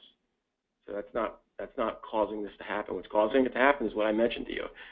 The utilization reductions that we're seeing right now in the beginning have low variable costs because they're medical admissions. They're things that have relatively fixed costs associated with them. So you get some savings from a cost standpoint, but it's relatively low. There's high investment initially to make it happening, and we're getting hit by denials in a very significant way. So with this update factor, it's not a smoke and mirrors game, Don. I don't do that. You know that. We're forecasting negative cash.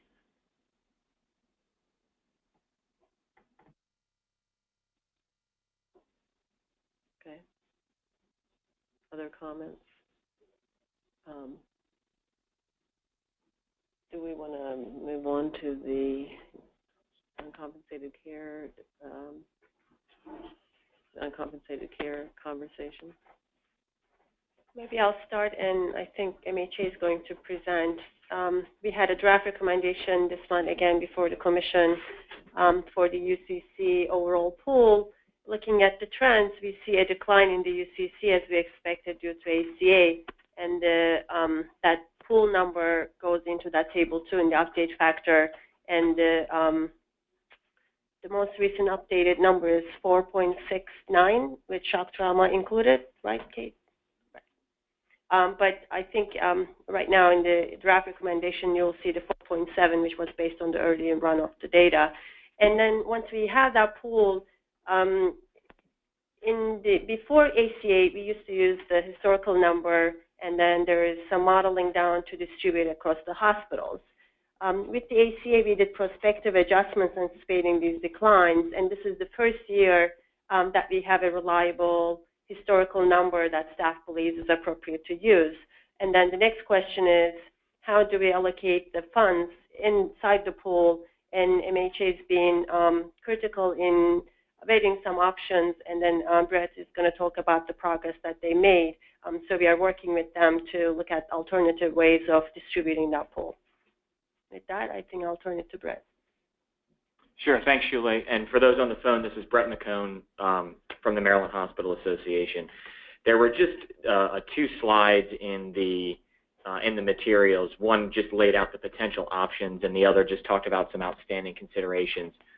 As I said, we've been working with the HSCRC staff and the MHA's Financial Technical Work Group and our Council on Financial Policy to talk about the allocation of this.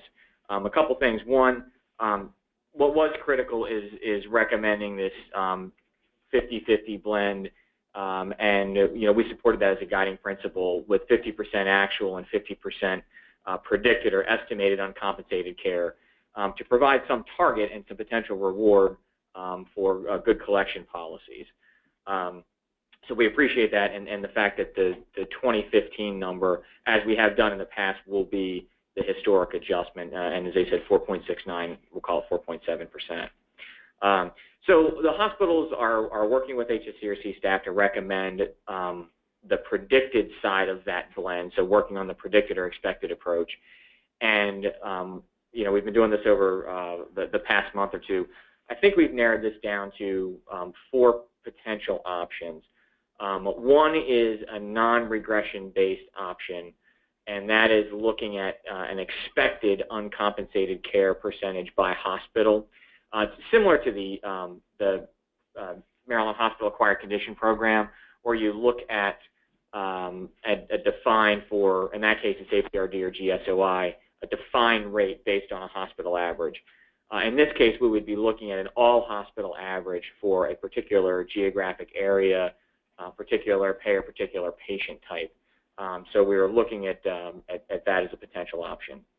The other 3 options discussed by the Financial Technical Work Group and our council, looking at the regression-based approaches, a little bit different than we've done in the past. And for those of us who've been around quite a while, we have had a regression-based approach on the predicted values. It's always been based on just the hospital observations, and one of the discussions has been there's only 46 hospital observations to use, so you have a very small data sample size.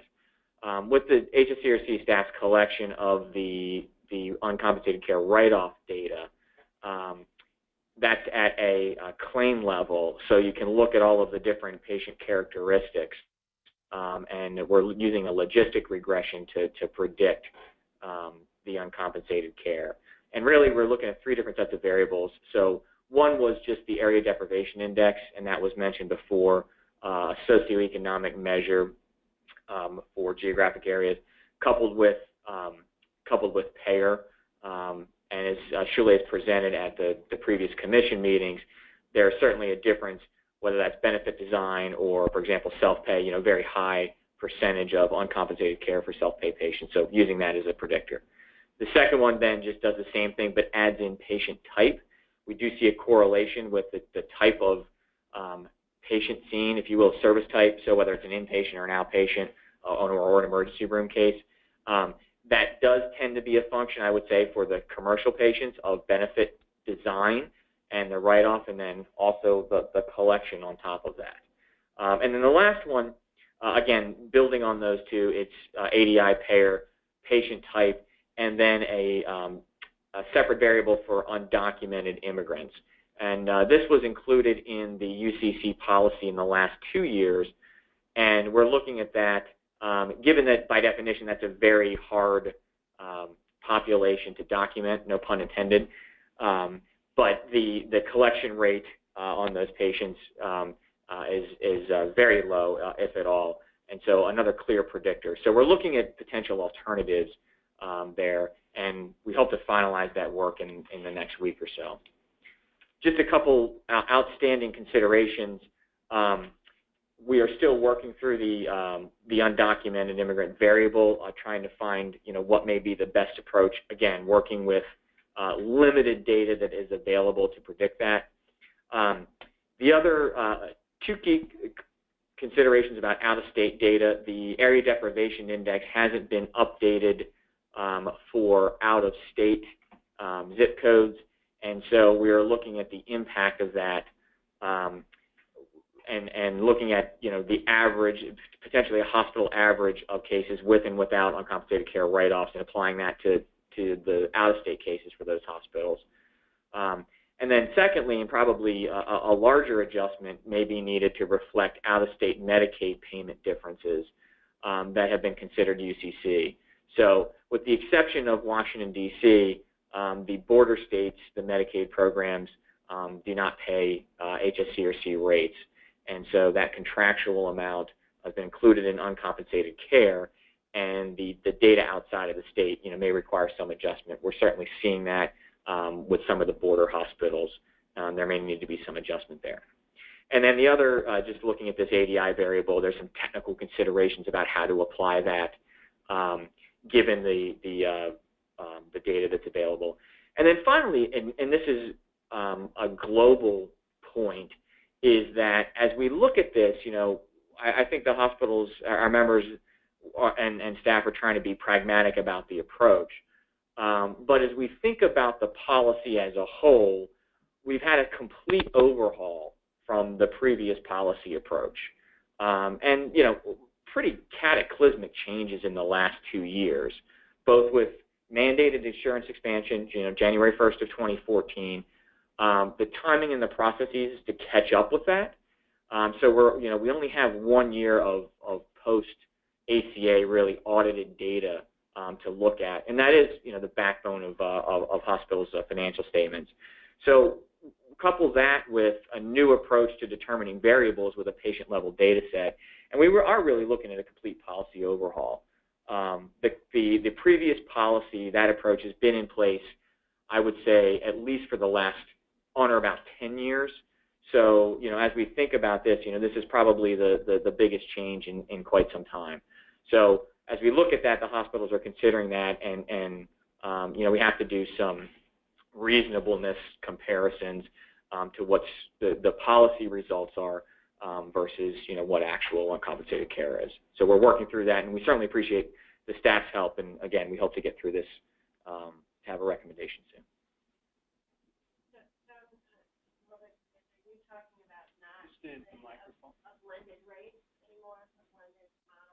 No, it's still a blended model. It's still a blend of actual and predicted uncompensated care. That was the first bullet, and we agree with that. Right. The challenges in the past, we were taking average of the 3 years to balance the fluctuations. Right. Because of the ACA now, the 3-year average is not appropriate given the sharp declines in the ACA. So we kind of have 1 year post-ACA audited financials. Some of those changes are significant, and we are looking at, I mean, I've looked at the data. There's only a couple hospitals that have pretty significant swings that aren't necessarily explained. So, I mean, you guys are going to come back with something, right, in the end? I'm looking at you. I'm waiting for you to tell me what you might be recommending as a limit. Well, and that's one of the things that we that's what you're talking about. Right. One of the things we discussed among the members is, you know, as we look at this, one, looking at an approach here. Two, would then be looking at some potential limit in the variation of the amount. But again, the statewide total has to come back to 4.7%, and we have to come to some, you know, reasonable amount there. But that is one of the things that we're considering. The total amount, though, that will be reduced, or the total amount that will be provided, will be based on what the actual amounts were for the past year, for fiscal year 15. Correct. It's just a matter of how we divvy it up. That's correct. I have a question about the regression model. Sure. Obviously, doing prediction models is kind of complicated. Have you tried dividing your data in half into a testing, a training and a testing, or in sample and out of sample, to see if your coefficients adequately predict? You know what I mean? We have not. We have only 1 year data, so there. Well, I know, but you could randomly divide that 1 year data into two sets. it's not as powerful. Yeah, I mean, we could do it, but right now the issue is around undocumented care variable as opposed to the predictiveness of the variable. You know what I mean? Like ABI is a strong predictor right now. We first need to figure out the basic model and then judge it based on the way that you're addressing it. Okay. I mean, I want to make sure, I haven't looked at any of the numbers, but I do want to make sure that we don't take a step backwards on undocumented, because we made a step forward and we got money into the Prince George's and Montgomery County hospitals where there are very large numbers of undocumented individuals, and Bayview is another institution that has a large number of undocumented individuals. And, we're very focused on making sure that we don't take a step backwards there. And, the one advantage of using self-pay is that they're all in self-pay, and mostly they're going to be sitting in self-pay revenue because they don't have insurance. And so that using that as a heavy focus in any model is going to be important to make it fair for the undocumented situation. So I know that that's been a sticky problem ongoing, but one that I want to make sure that we don't go backwards. No, and that's actually one of the key considerations is as in some of the early runs, we were scratching our heads on the undocumented variable because in those particular geographic markets that you just mentioned, when we added the undocumented variable, we actually saw the predicted amounts for those hospitals go in the other direction.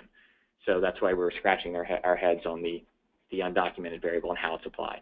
And we're still working on that.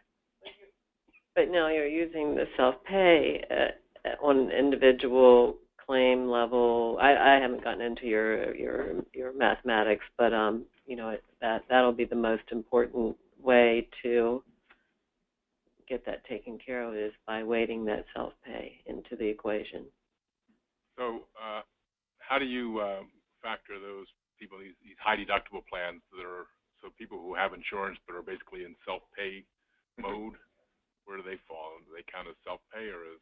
Well, it's interesting because they'll have a primary payer, which would be commercial insurance, HMO plan, but with the detailed write-off data that we have now, on average, there's about, and it varies by category, whether it's an inpatient, outpatient, or an emergency visit, but I think it's on average about 15% is the write-off amount. So we do capture that, and that is captured as supposed to predict the level of uncompensated care. And then the logistic regression essentially predicts a chance of uncompensated care, and then we layer on what the expected amount would be based on that percentage. So we do account for that, and that is one of the key things, and we've heard that from our members. It's not just the self-pay population. It's collecting on those, particularly on outpatient cases. Right. We did those distributions in past meetings. 25% of the total UCC belongs to people with commercial insurance, and another 25% is Medicaid, which is kind of combination of this out-of-state and some ineligibility, even though it's recorded as Medicaid.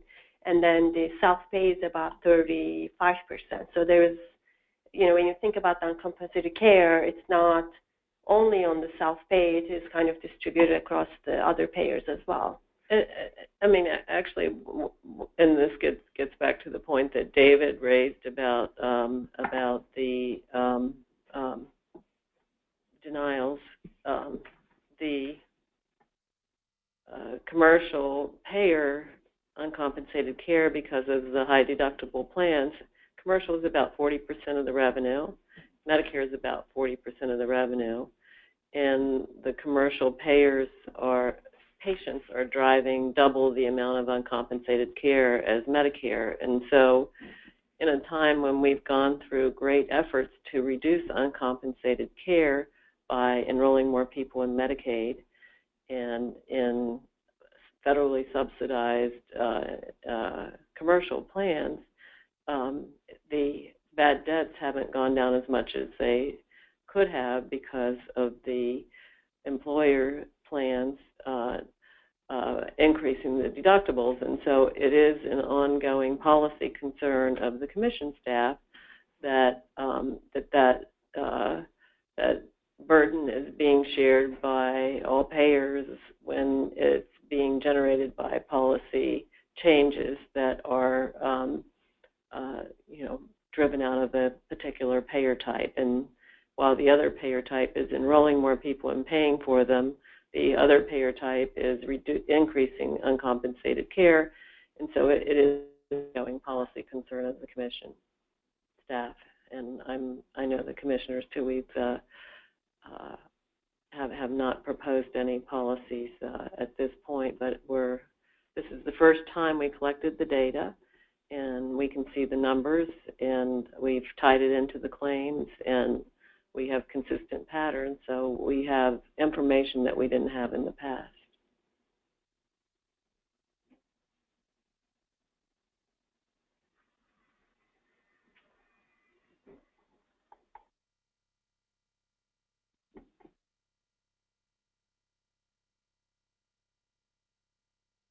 Are there other comments on uncompensated care? Do we have other updates, Shule? Yes. Well, we are in the process of receiving comments back from folks, and the staff will be working on writing their final recommendation. And I guess in terms of the schedule, I think the scheduled meetings for June and July, the topics that will be covered, after the update factor, staff is going to start working, well, we already started, efficiency and some other topics that will be our focus depending on our progress on those. We'd like to get your input to it, but if we can't move too far, we may end up canceling some of those meetings. So, and one topic that we're going to pick up on in the next couple of months is primary care residencies in medically underserved rural areas of the state. So that's one of the policy topics that we'll be taking up. Ultimately getting more into the conversations about efficiency. Okay, well, we're back to the final policy recommendation drafting board. And just the meeting that you originally had for June 3rd is canceled of the payment models work group. Is that correct? Or okay, so this is the last. I think meeting. There's one on June 30th. June 30th. Right on our calendars right now. And are you proposing still another draft recommendation on the update factor for June at the June meeting? Or? We're going to move on to other topics.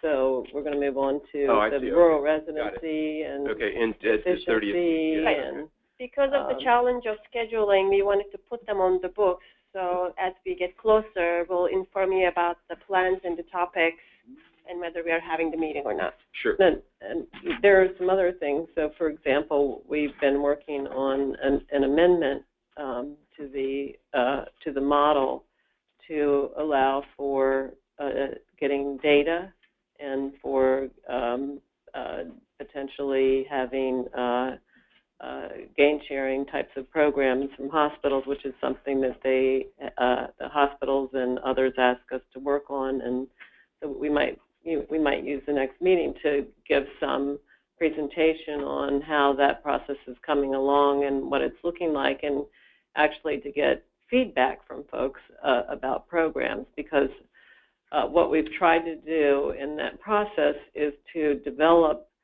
an approach that allows us to make ongoing changes as opposed to a program that would just be locked in, but actually having things that would change on an ongoing basis. So just spending some more time talking about that with folks and getting input on where we're heading with that. So that will be a topic we'd like to discuss.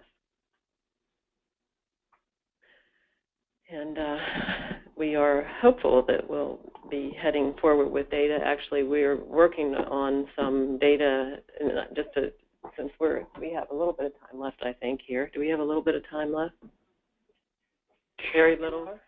An hour? So maybe just a little bit of conversation about data while we're sitting here, and you all are sitting here, just to talk about some of what we're trying to work on with MHA to get data out the door.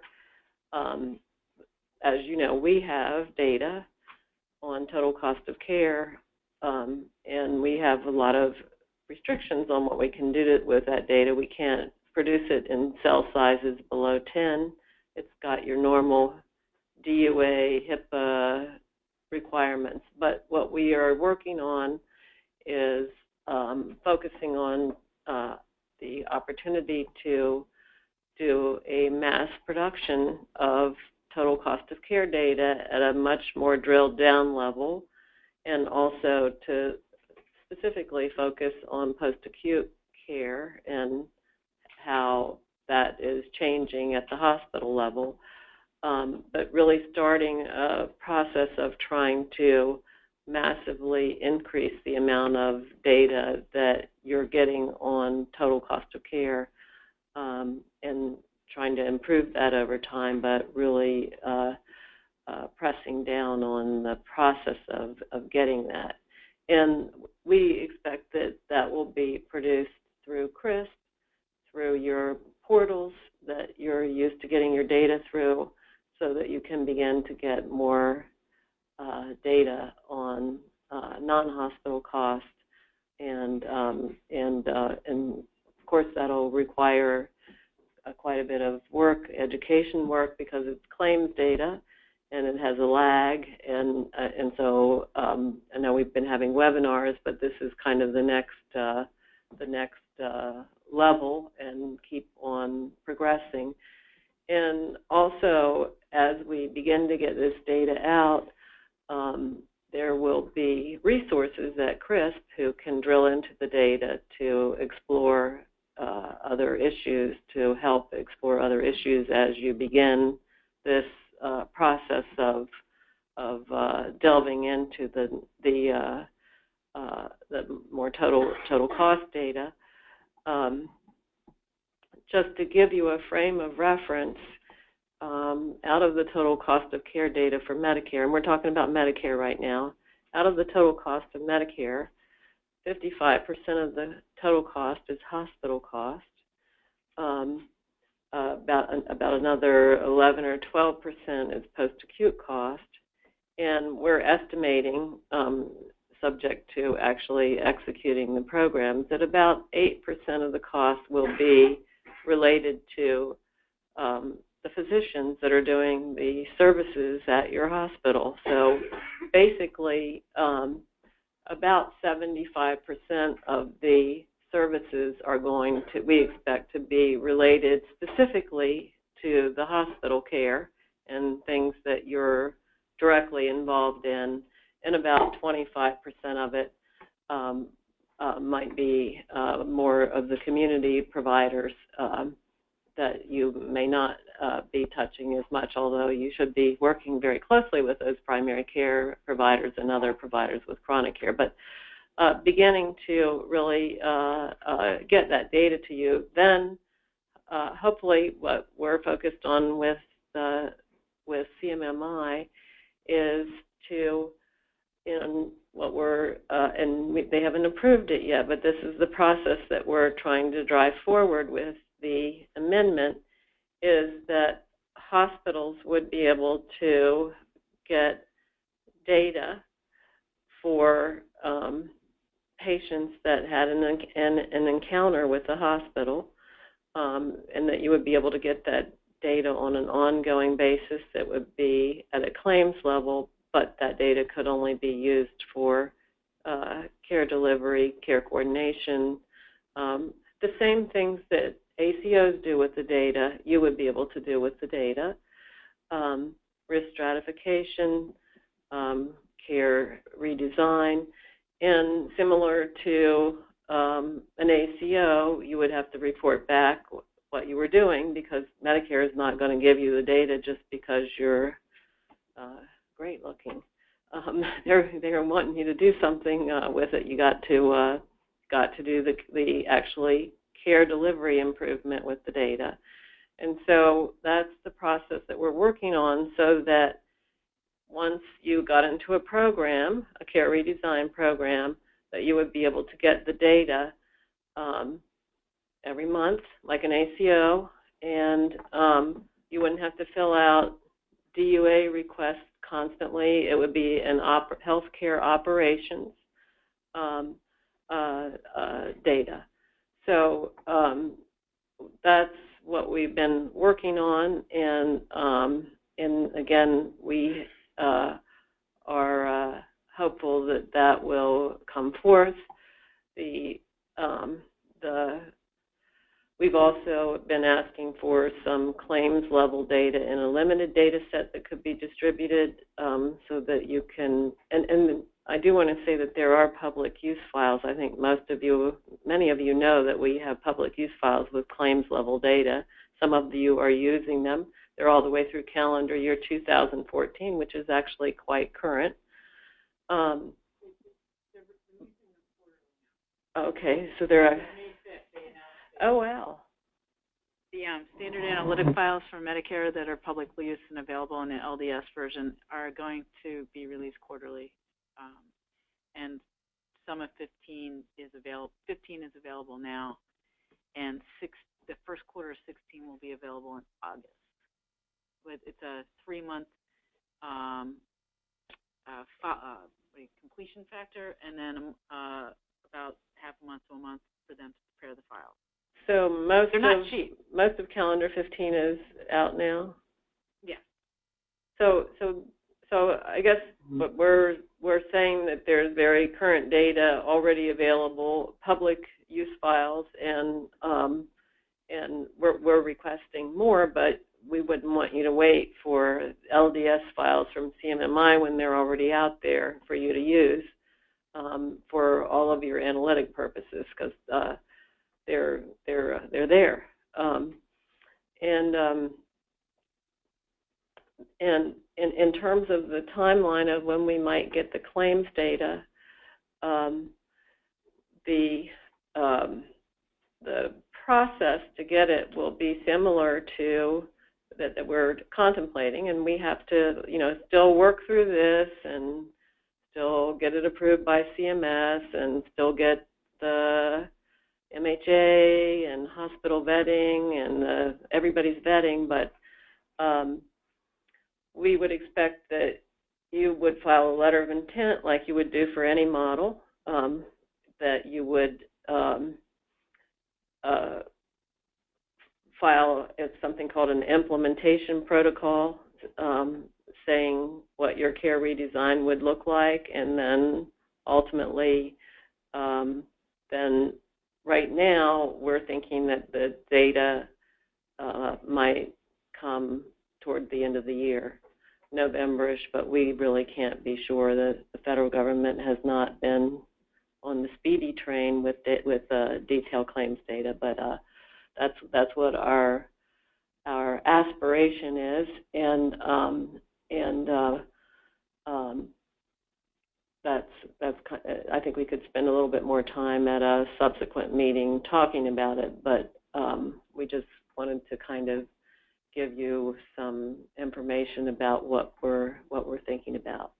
So, there are any comments or input or thoughts about that?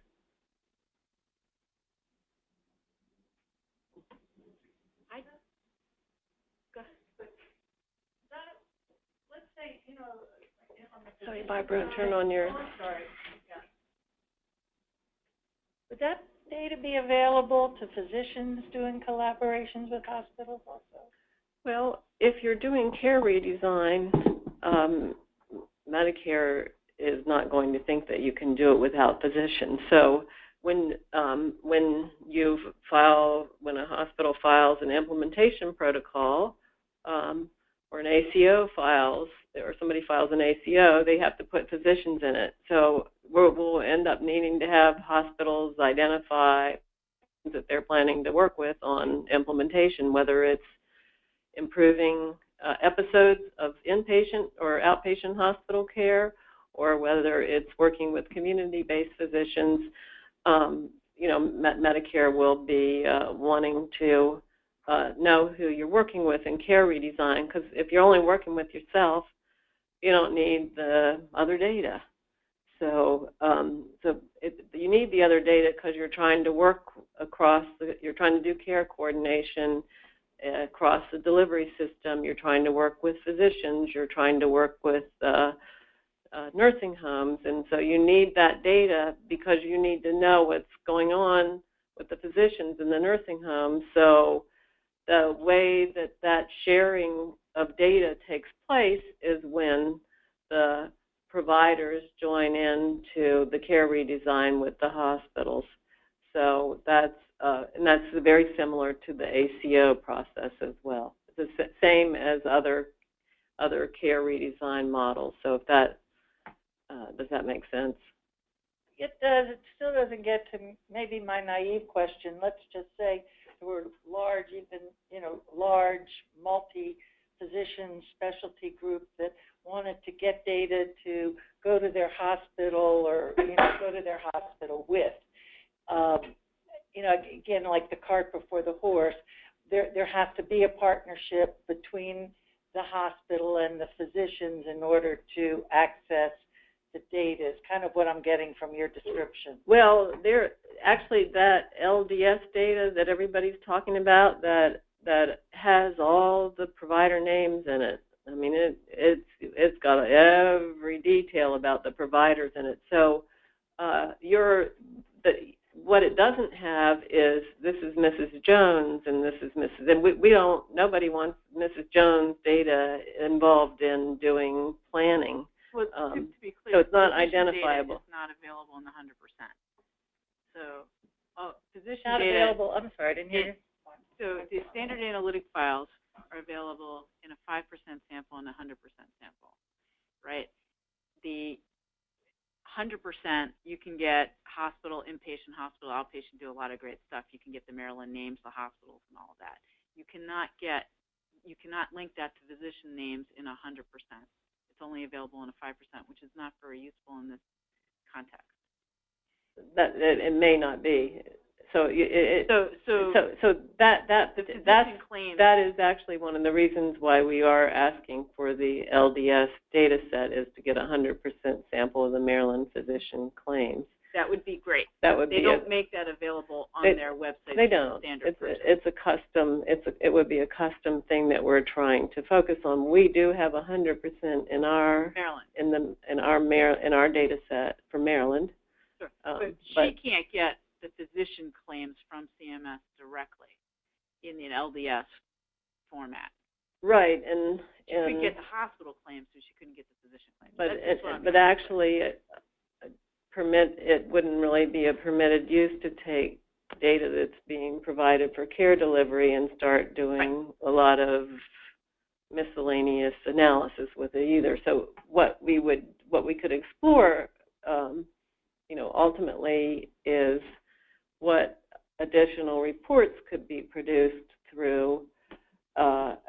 Right now we are intending to make reports available to nursing homes, not just hospitals. So, ultimately the ideal would be to also have more reports available for other folks in the delivery system. But the problems that we're dealing that are most pressing right at this minute have to do with post-acute care and the hospital care. So we're prioritizing having those participants have the data first, and then we need to continue down the road of making it more broadly available. But the we might be the hospitals, because if they actually want to work with the community physicians, they'll need to provide information. So those are some pieces that still need to be worked out. I was wondering if I could ask a question sort of based on my own experience. I've had a couple of encounters with the emergency room as a result of bicycle accidents over the last couple of years. The first time a couple of years ago, my doctors could not get the x-rays. And the orthoped wanted to do it again. I said, I'm not going to let you do it again. You have to get it from the hospital. But just recently, just a couple of weeks ago, I crashed again. And I said, will you notify my primary care physician? They said, no, that's my job. Isn't that kind of basic? You mean for the ER to notify my primary care doc. They know who it is. Well, actually, your primary care doc can send, if you're a patient, they can send a registration of you as a patient to CRISP, and CRISP will notify them that you've been to the emergency room. They won't say what for, but they'll send a notification to say that you've been to the emergency room. Why can't the emergency room just notify my doc? Why doesn't that just take place routinely?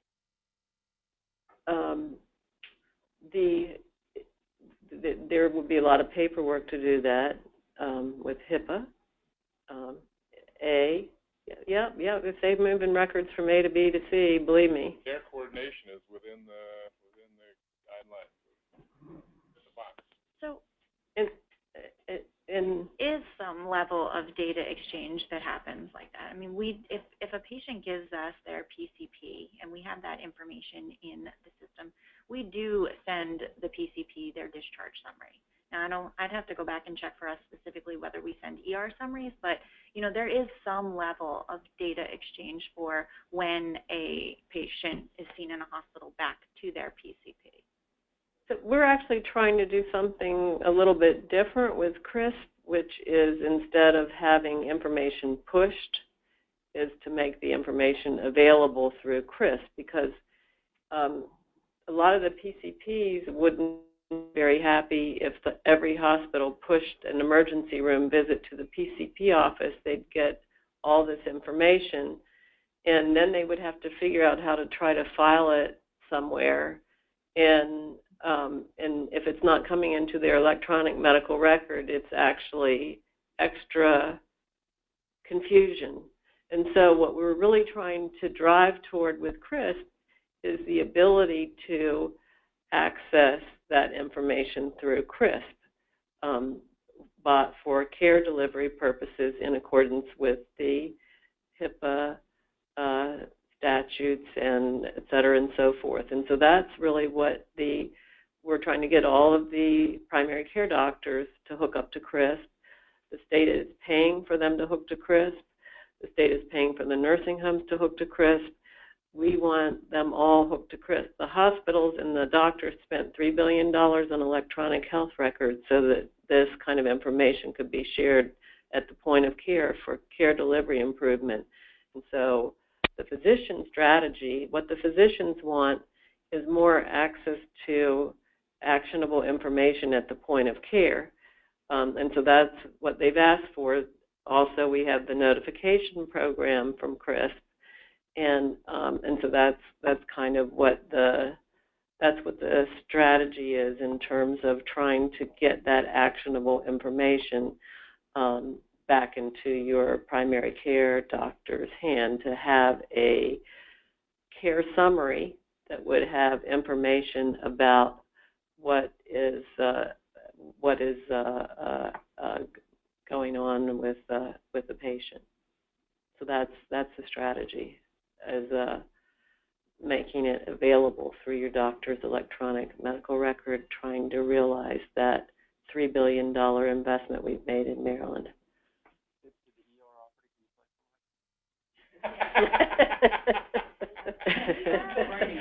See how he gets.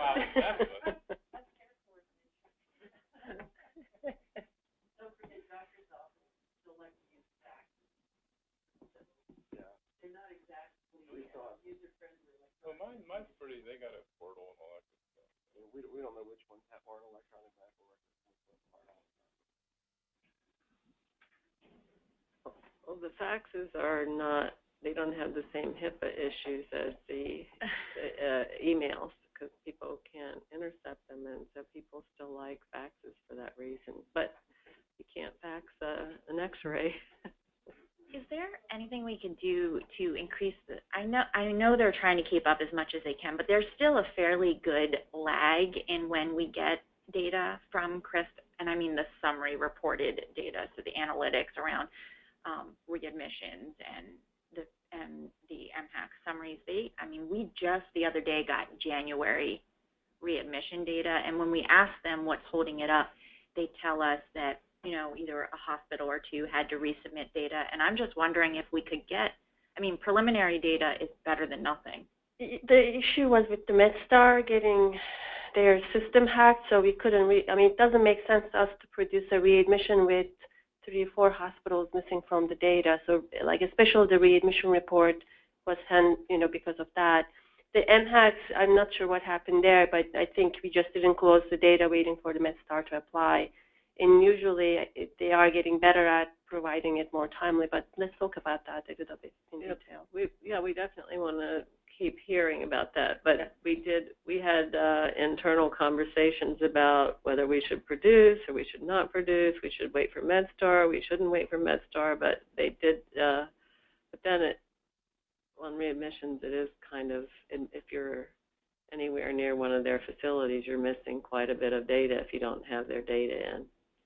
So that was the problem there. Yeah, and I understand that was certainly an extraordinary situation, but I think even in previous months there have been kind of gaps. Before that it was Hopkins. Every month it's different hospital, but every month there is 1 or 2 hospitals who are, so we are pushing hard, but at the same time, even this month, 2 hospitals required for extension of 2 weeks, and that's not MedStar, or, you know what I mean? So as long as, I think the delays are happening on that side, once it hits, we are trying to be effective in producing the reports, but it's just the getting in the data that is delaying everything.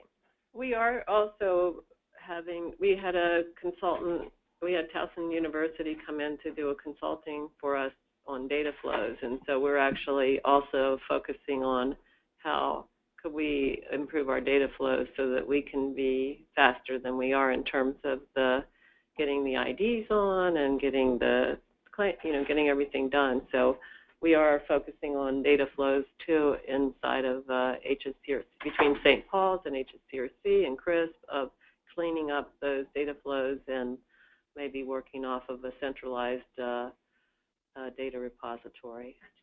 Production times are 3 weeks after we get the data. Attaching, everything goes well, it's 3 weeks. We should be able to push that out in 3 weeks. So we do have to get the data in, and then we might be able to even cut a little bit of time off of that, but also cut some of the aggravation off by focusing on data flows. Believe me, I want that in front of me. I know. We get it when we've been. There's other factors, and we want to know if what we're doing. We had some ICD-10 issues too, where there were diagnoses missing from thousands of claims, and so that was a. Still, this morning we had a discussion about it. We've had it.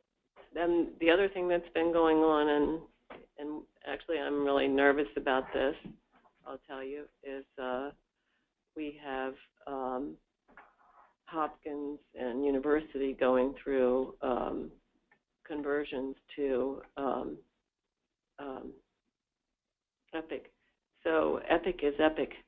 And so I'm kind of nervous about the data production with their conversion processes. I keep hearing that everybody's gotten out all the bugs, but it still seems like every time we have one more Epic conversion, it was never as smooth as we thought it was going to be, and we had some problems with folks doing conversions. I mean, everybody sitting around this table will raise their hand if I said, did you have problems with your conversion? Michelle had problems with hers. Hopkins is having some problems with theirs. University had problems with Maryland General. Bon Secours had trouble. So until we get through all these EMR conversions, oof. And Mercy was 30 days behind in their billing.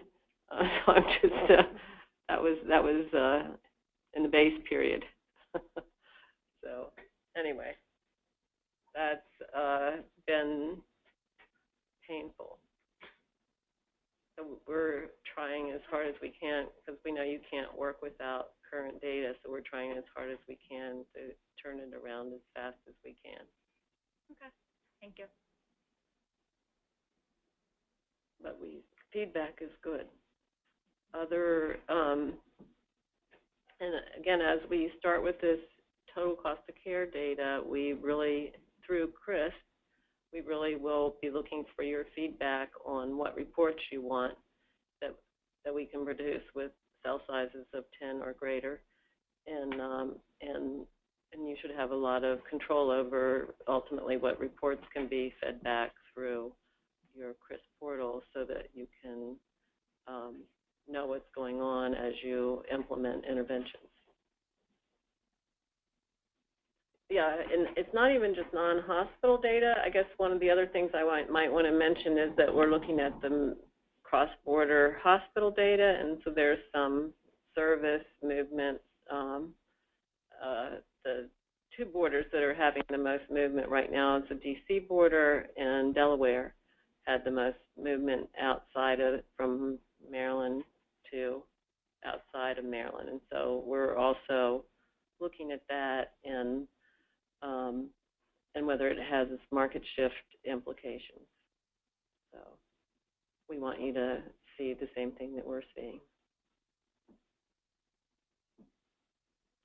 Thank you very much, and thank you for indulging me to talk about the data since you were here.